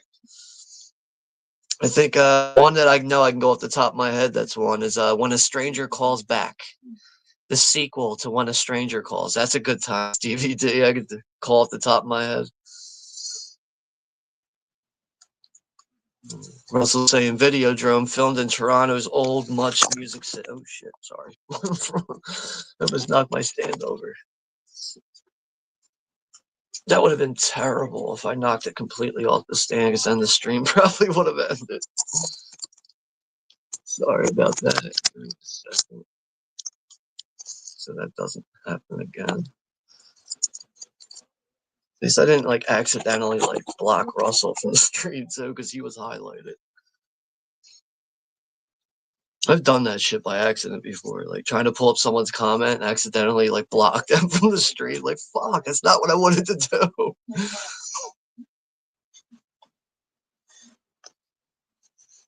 Russell's saying Leviathan was great for the first time watch. The Thing underwater. Yeah, I think that's a very fun movie. I think isn't Daniel Stern in that very briefly? I think he's like one of the guys that like dies early on in that.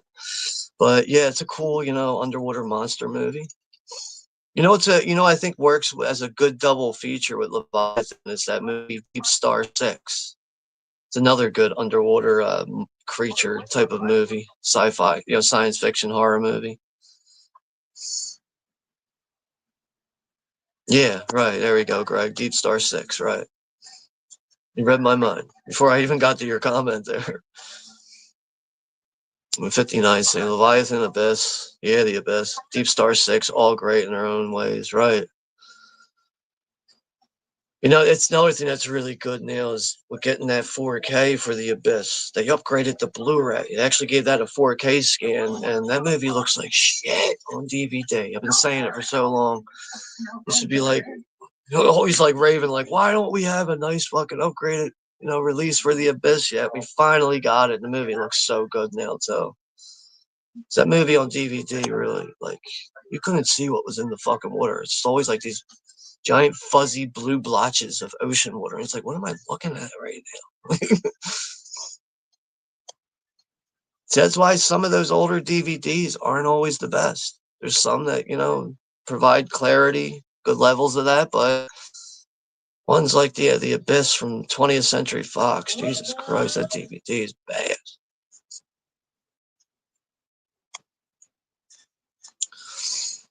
Yeah, man, they're all pretty much like underwater adventure movies, monster movies for, a couple of them, but all three of them, I guarantee you would have a good time with. As long as you're in those kind of movies, like, basically like Alien underwater in a way.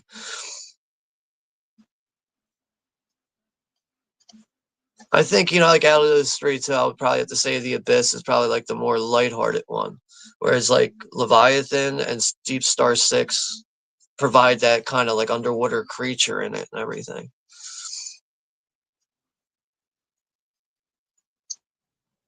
But you can't go wrong with either one of those.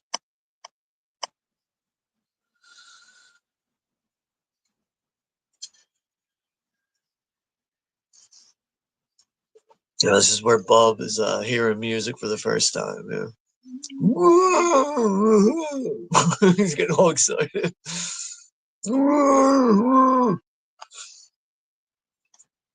59 saying shorts match most people's attention spans, yeah, or at least the majority. I was shocked on a 3-minute video that people were actually watching 98% of the time. Well, very impressive. I want to do longer shorts. Yeah, I think it comes down to exactly like what you're posting now. Is it pertaining to people? Are they still watching? That's another thing. Like, I know YouTube really bases it on like the algorithm and how if people are still watching it, that's going to be put out there in the shorts feed a lot faster than most other things. So that's like another reason why it's never good to, at least in my experience, when you upload a short, don't watch it right away because you might end up just fucking up the algorithm on it. So it's, at least that's my advice on that with doing shorts. I try to keep mine between like 30 and 40 seconds if I can, because a lot of people are like in 20 seconds, like, fuck this, I ain't watching this no more. Like, yeah, it's a shame when you can't even get someone to stick around for like 35 seconds, That's just how it goes, man. Yeah, watching Bub like eating the fucking, the raw human flesh here is like, oh god, it looks so real. I wonder what like he really ate in that moment. Could be like cold Jello or something, though. Who knows? Obviously food coloring with the dark red blood.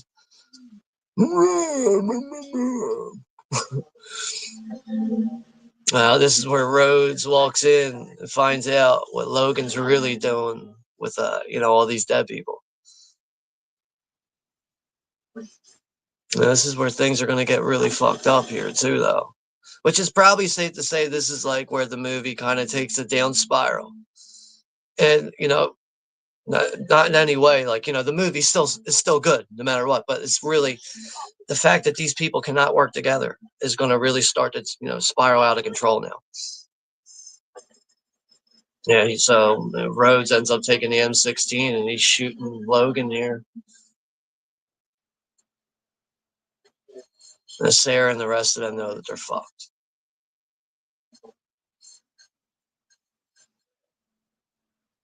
All their fucking guns. Take all their fucking guns.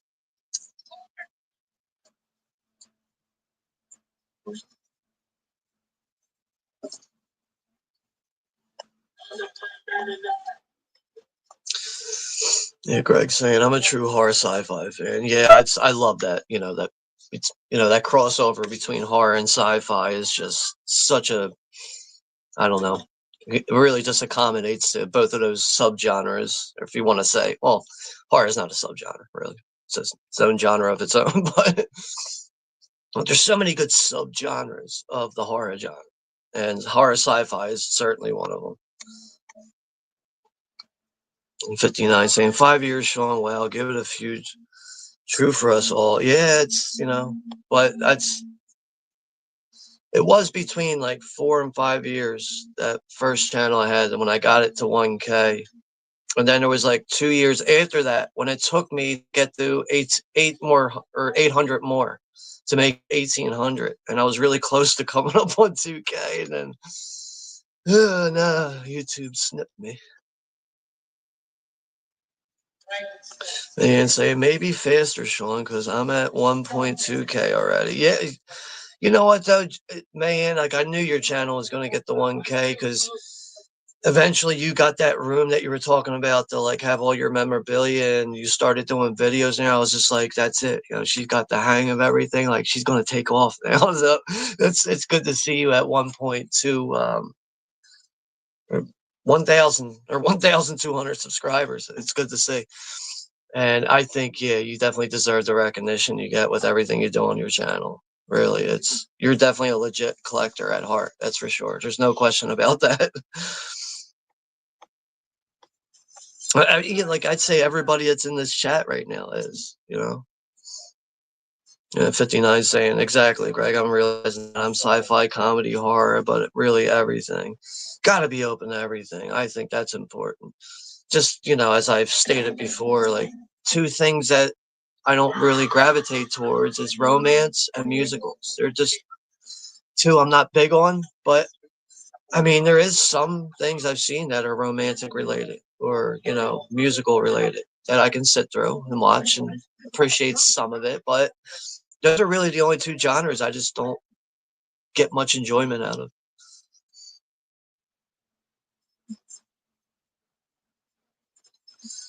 Russell's saying, been watching horror / similar movies since he was 5 years old. Yeah. That's about the same for me too, Russell, really around that, like 4 or 5 years old when I started realizing how a TV worked. And the fact that when I play with the knob, I might catch a oddball movie on TV, you know? You know, that was always a cool feeling though as a kid. Like when my brother, me and him would be changing channels, going like channel surfing. And out of nowhere, we'd find some crazy ass movie and be like so excited over the fact that we found this unknown movie we've never seen before.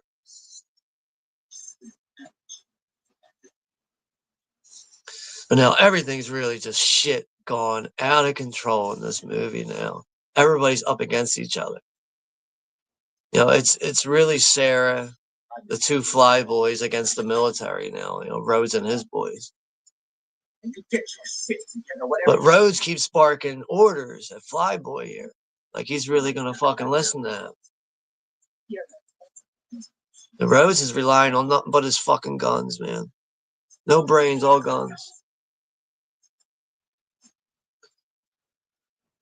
And you tell Steele to fucking, you know, not shoot him. Just... Steele, kick him around a little bit. I guess without him, they'd all be fucked, man. You know, it's another thing I really like about in Dawn of the Dead, especially, you know, with the female character, the fact that at some point when she realizes she's pregnant, she demands that she wants to learn how to ride the helicopter in case something happens to all of them. At least she knows how to ride that thing and get the fuck out of there. In this one, they do have the helicopter, but they don't really have that kind of character that's so, like, motivated to want to learn how to ride the fucking helicopter and drive it on their own in case something happens. Everybody does rely on the black dude in this to fly their asses out of there if things get fucking bad. So Greg's saying, I had Deep Star 6 on VHS back in the day, but have Leviathan on DVD now. I know I have Deep Star on DVD. I do have Leviathan on Blu-ray. And, but yeah, I know Kino recently released a 4K of Deep Star 6, you know, with the slipcover, that iconic artwork, that underwater diver thing. You know, it's like ripped in half by like, you know, the monster ends up like ripping that thing in half. But yeah, always loved those deep water movies throughout that time, you know, that time era too, man. 70s, 80s. Anything under the water, man, Jesus Christ. Could be some scary movies too under the water.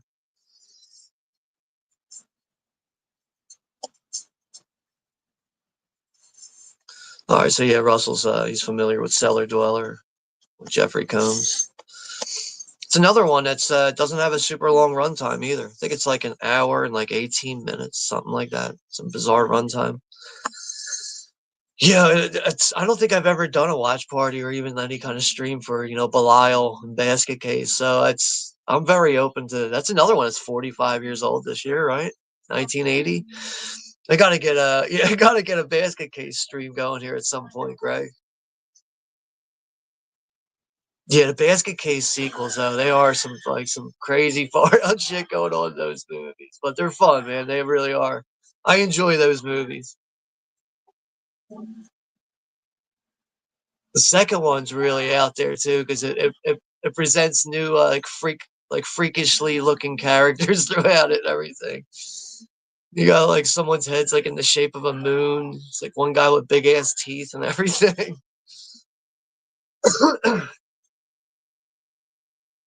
Oh, I love the way this fucking dude decapitates one of the zombies here with the shovel, kicks his head apart, flies over in the ground, and it's on top of his skull. See, if we were allowed to play video clips, I probably would have clipped that fucking scene tonight and played it, but the after effect of that when they're Sarah and the other guy are running away and you see the zombie's eyes just looking around because he can't do nothing because his head's separated from his body. Man, so yeah, I love those crazy movies though, Greg. Yeah. I'd feel like the crazier, the more intrigued I get, movies like that. That's right. Russell, yeah, his name was Six Pack in Leviathan, Daniel Stern's character. Marv and Alex Murphy together. That's funny, Greg. Oh man. Fuck. Can't get that image out of my head now.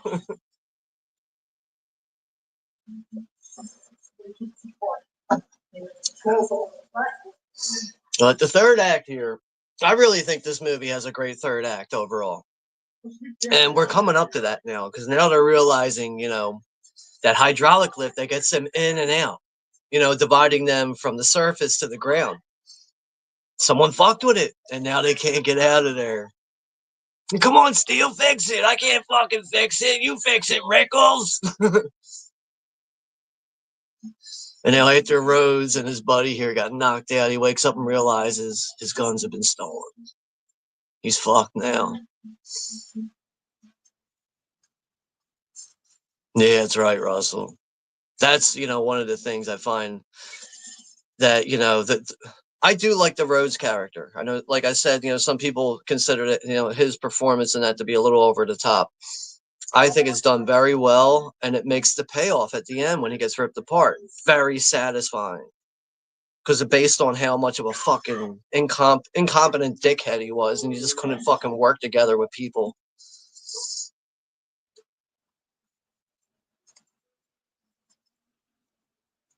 Also, Ernie Hudson, yeah.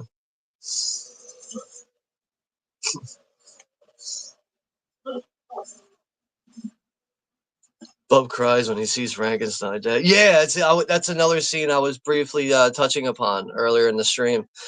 And, that's where you realize that, there was some progress being made there between Logan, Dr. Frankenstein, and Bub, Because once he realizes he's dead on the ground, he's not getting up. He gets all worked up. He starts to feel overwhelmed, and that's tells you as a viewer like, oh shit, like these zombies are just a little bit more than just completely mindless, right?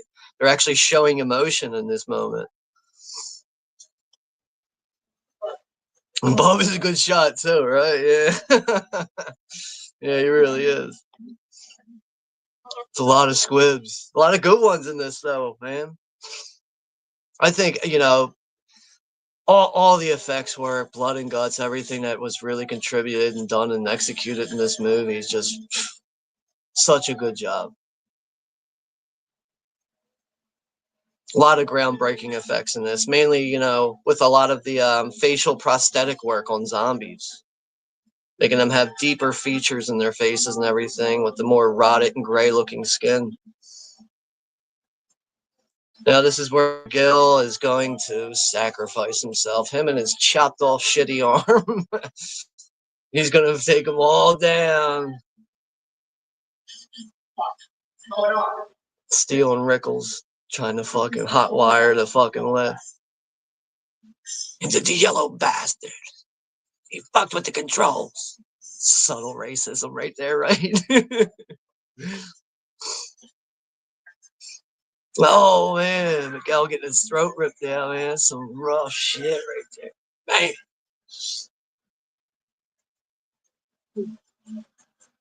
Oh my god, it's gotta be such a rough way to die. Getting bit and ripped apart like that. But yeah, I think Rhodes, man. You can imagine dying like that, getting literally ripped apart by zombies. I'm not talking like bit apart, but like stretched apart, you know? Like a 13th century execution unit or something.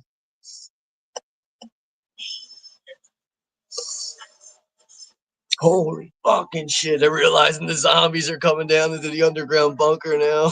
It's such a cool scene. So many, like, that's another thing. You get to see a lot of different zombies in this scene, too. You see the doctor, the bride, the guy in a tuxedo, a wedding dress, all types of shit. And Rhodes knows he's got to get the fuck out of there. They're all coming. There's only 4 of the military men left now at this point, including Rhodes.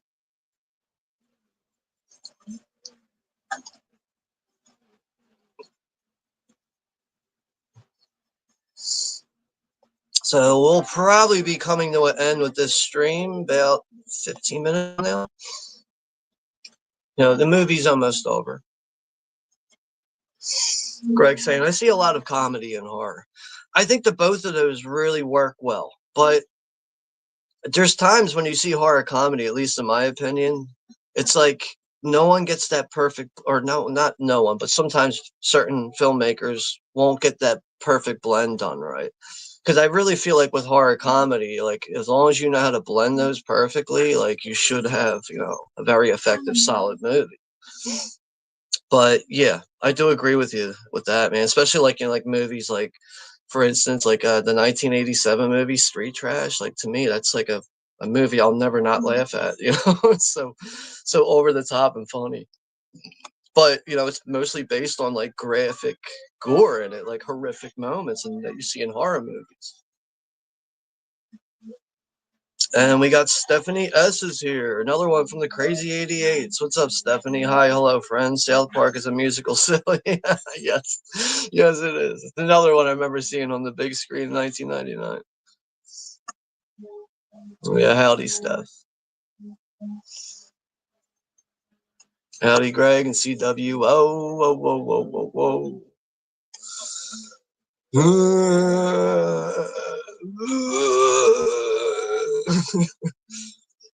The zombies are just taking over the whole underground bunker now. They're everywhere. I didn't realize there's a zombie walking around with a cigar in his mouth. It's like puffing on it, so. Little Shop of Horrors. Yeah, that's a movie I actually enjoyed growing up with, but like when I got older, I kind of stopped caring for it. But you know, now that you mention it, I actually would not mind going back and seeing that again. It's been a very long time since I've seen Little Shop of Horrors. I might get shit for, you know, for saying it. You know, I haven't seen it in a long time, but oh well. I'm willing to take the scalding if that's what happens. Oh man, that one guy's getting all this shit ripped apart right now. Rickles is close to getting fucked up. Yeah, it's just Steele and Rickles now, right? Paranoia got the best of them. If you just would have chilled the fuck out and tried to work together, you guys could have survived this shit. I mean, another thing is like that underground bunker in this movie, apparently it goes for 14 miles. I think you guys could have found a way, if you guys didn't lose your fucking minds, you could have made all this work out and been a fairly sweet deal. You know, you don't have to worry about people raiding your shit because you have a good underground secure unit to live in. You don't have to worry about zombies or, you know, yeah, raiders coming and getting you. Oh man, they're pulling Rickles apart right now. Man, I love that skull rip, man. They pull his head apart right from the eyes. Now it's down to Steel. You get one last scene with Steele where he shows a little bit of humanity right before he checks out and this. But that's another thing. I think the score and the theme music throughout this, especially leading up to this scene, very fitting for what this movie is, man. Who was that? John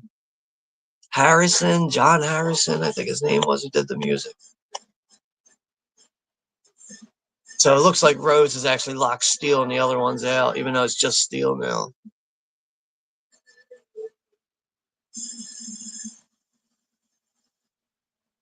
Yeah, even with the score music in this scene too, it really just kind of like hints at the fact that it's a real sad shame that you guys just couldn't have had something this sweet work out because you guys just couldn't be fucking human beings to each other. 59 saying not that great, but yes, a musical. I love Rick Moranis, Spaceballs. Spaceballs 2, Dark Helmet, Strikes Back.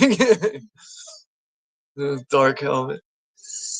Evil will always triumph because good is dumb.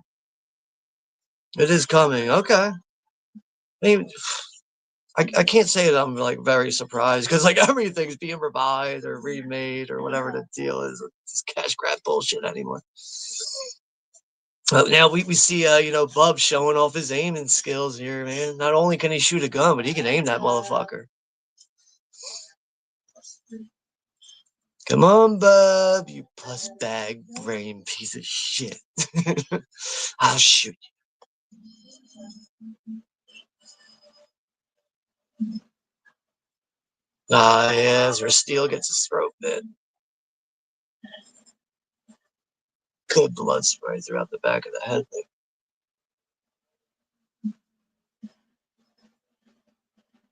Steele's down to his final bullet. I mean, shit, you're down to one bullet in that situation. There is only one thing to do. It's fucking take your own life, right? That's what Steele does. It's the only thing he was left with. So, like, when he obviously does, like, the cross symbol, like people do when they pray, that's like the last bit of humanity you can see in a character like Steele in that moment before he checks out and dies. Yeah, Sarah's tearing people up with the fucking machine gun now. Tearing those fucking zombies in half. Oh, it's just those three now.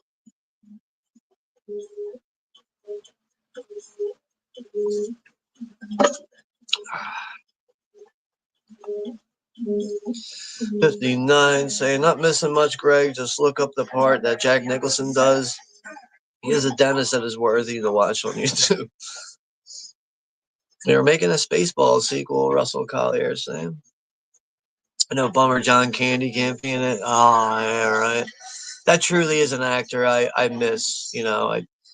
Ever since he passed away, it's like a guy that just it somehow crosses my mind throughout like movies and will make me think like, damn, imagine if we still had him today. Just the type of person he is and the type of actor he is. I really feel like he enhanced movies, the movies he was in. He made movies just a little bit better just by him being who he was. And that's a real shame, when you see that leave the world of cinema and it's just not there, and you kind of get that kind of reminiscence going through you of what could have been if he was, if he didn't die, if he didn't die at the age that he died at. So, but yeah, John Candy's definitely one that I think we all definitely miss.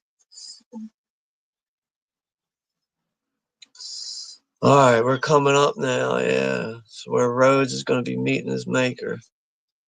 He's running out of room too, and he runs right in the Bub with a loaded fucking Glock in his hand. See, Rhodes, if he just would chill the fuck out, he would get the clip in the M16 and he'd be all right. But no, now he's taking a bullet to the back of his shoulder. Rhodes and everybody, they don't know how to chill and think things out. They get so far ahead of themselves based on the paranoia they're going through. But I have to do the Dogman and Paranormal stream I moderate on. We had a wave of trolls attack last week. Jesus Christ. I mean, I try to look at trolls. As long as you don't pay attention to them, they're adding to your views. So, as long as you don't pay attention to them, you could, benefit more that way, I feel like. If you just look at them as like a view that you ignore, then okay, you should get through it. I don't really get many trolls. Maybe the trolls understand that, yeah, I won't really give them the attention they're seeking.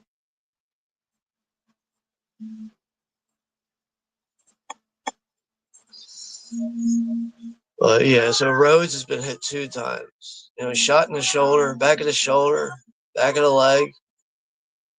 And now he's crawling his way up to the elevator for this classic scene here. Bub knows he has him. There's no way out for fucking Rhodes here. He gets a locked fucking closet.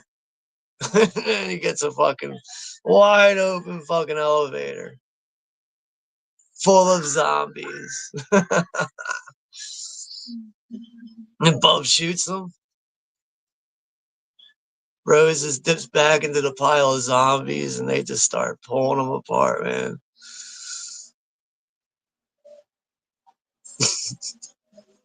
The salute at the end from Bub really just tops it off. It is the cherry on the top. Bub looks at the gun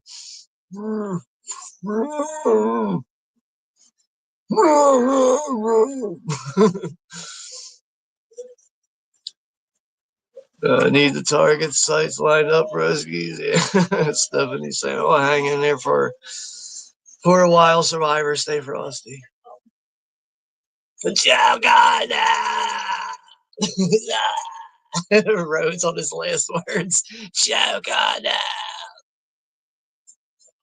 Love all the CWO Forever Crazy 88s. Hell yeah. Yeah, get him 50 times, man. Nom nom nom. Save some for Bud. And we got Alpha Romero coming at perfect timing, right in the final. We're coming up on the end of the third act here of the movie. The zombies have made their way into the underground bunker, and they're just having a feast now, right? But yeah, thanks for stopping by, Alpha. It's good to see that you got here for the first Romero stream I've ever done. Actually, I've never done a watch party for any Romero movies, and yeah, I figured it was best to acknowledge the 40th anniversary for this one.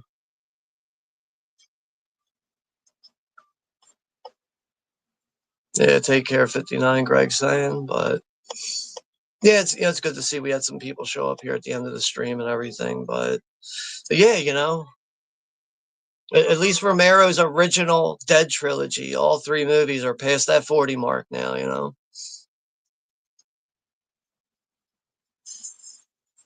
And we're coming up to that final moment now, leading up to the helicopter, which is there's a little bit more to it than that, but.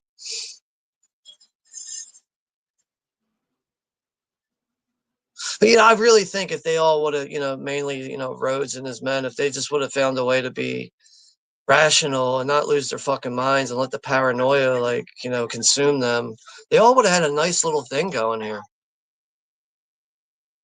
Like I'd say, like every now and then you guys are going to have to go out and make runs and try to get supplies or whatever. But I think, having that underground bunker is probably, the only way you're going to live with some kind of security in a post-apocalyptic zombie apocalypse. Love the music at the end here too. Really do. I mean, just like I've said before and earlier on in the stream, it's really one of my favorite score soundtracks to listen to. Just every track just really fucking good.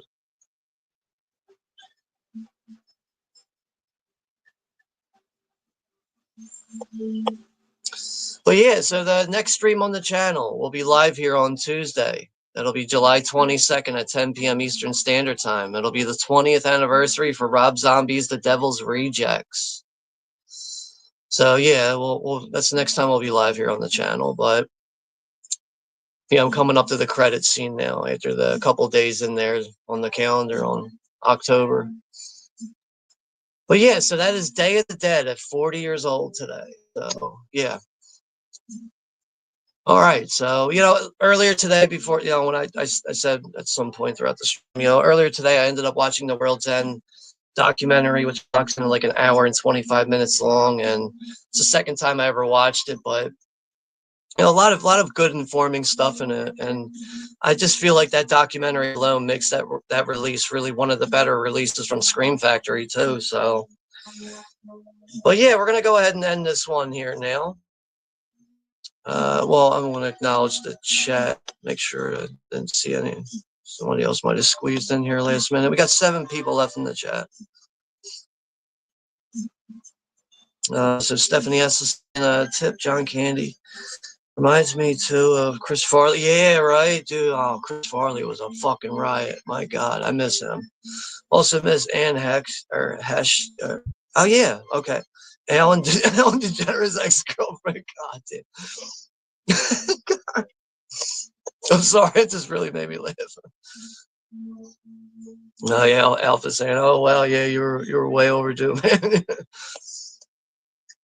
Yeah, but all right, so yeah, let's go ahead and close this one down now. But you know, thank you to Greg Brewer. You know, who's here a lot of the times here with me.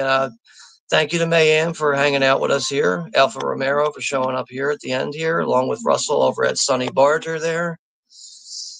And yeah, we had some, you know, plenty of other people that stopped by at some point. But so yeah, so that we'll do that to close out the weekend here. But yeah, so the next time we'll be live on the channel this Tuesday, the 22nd, 10 p.m. Eastern Standard Time. Will be the 20th anniversary for Rob Zombie's The Devil's Rejects. So yeah, thank you all for hanging out with me here tonight. Take care, be safe, and I'll see you all in the next one, everyone.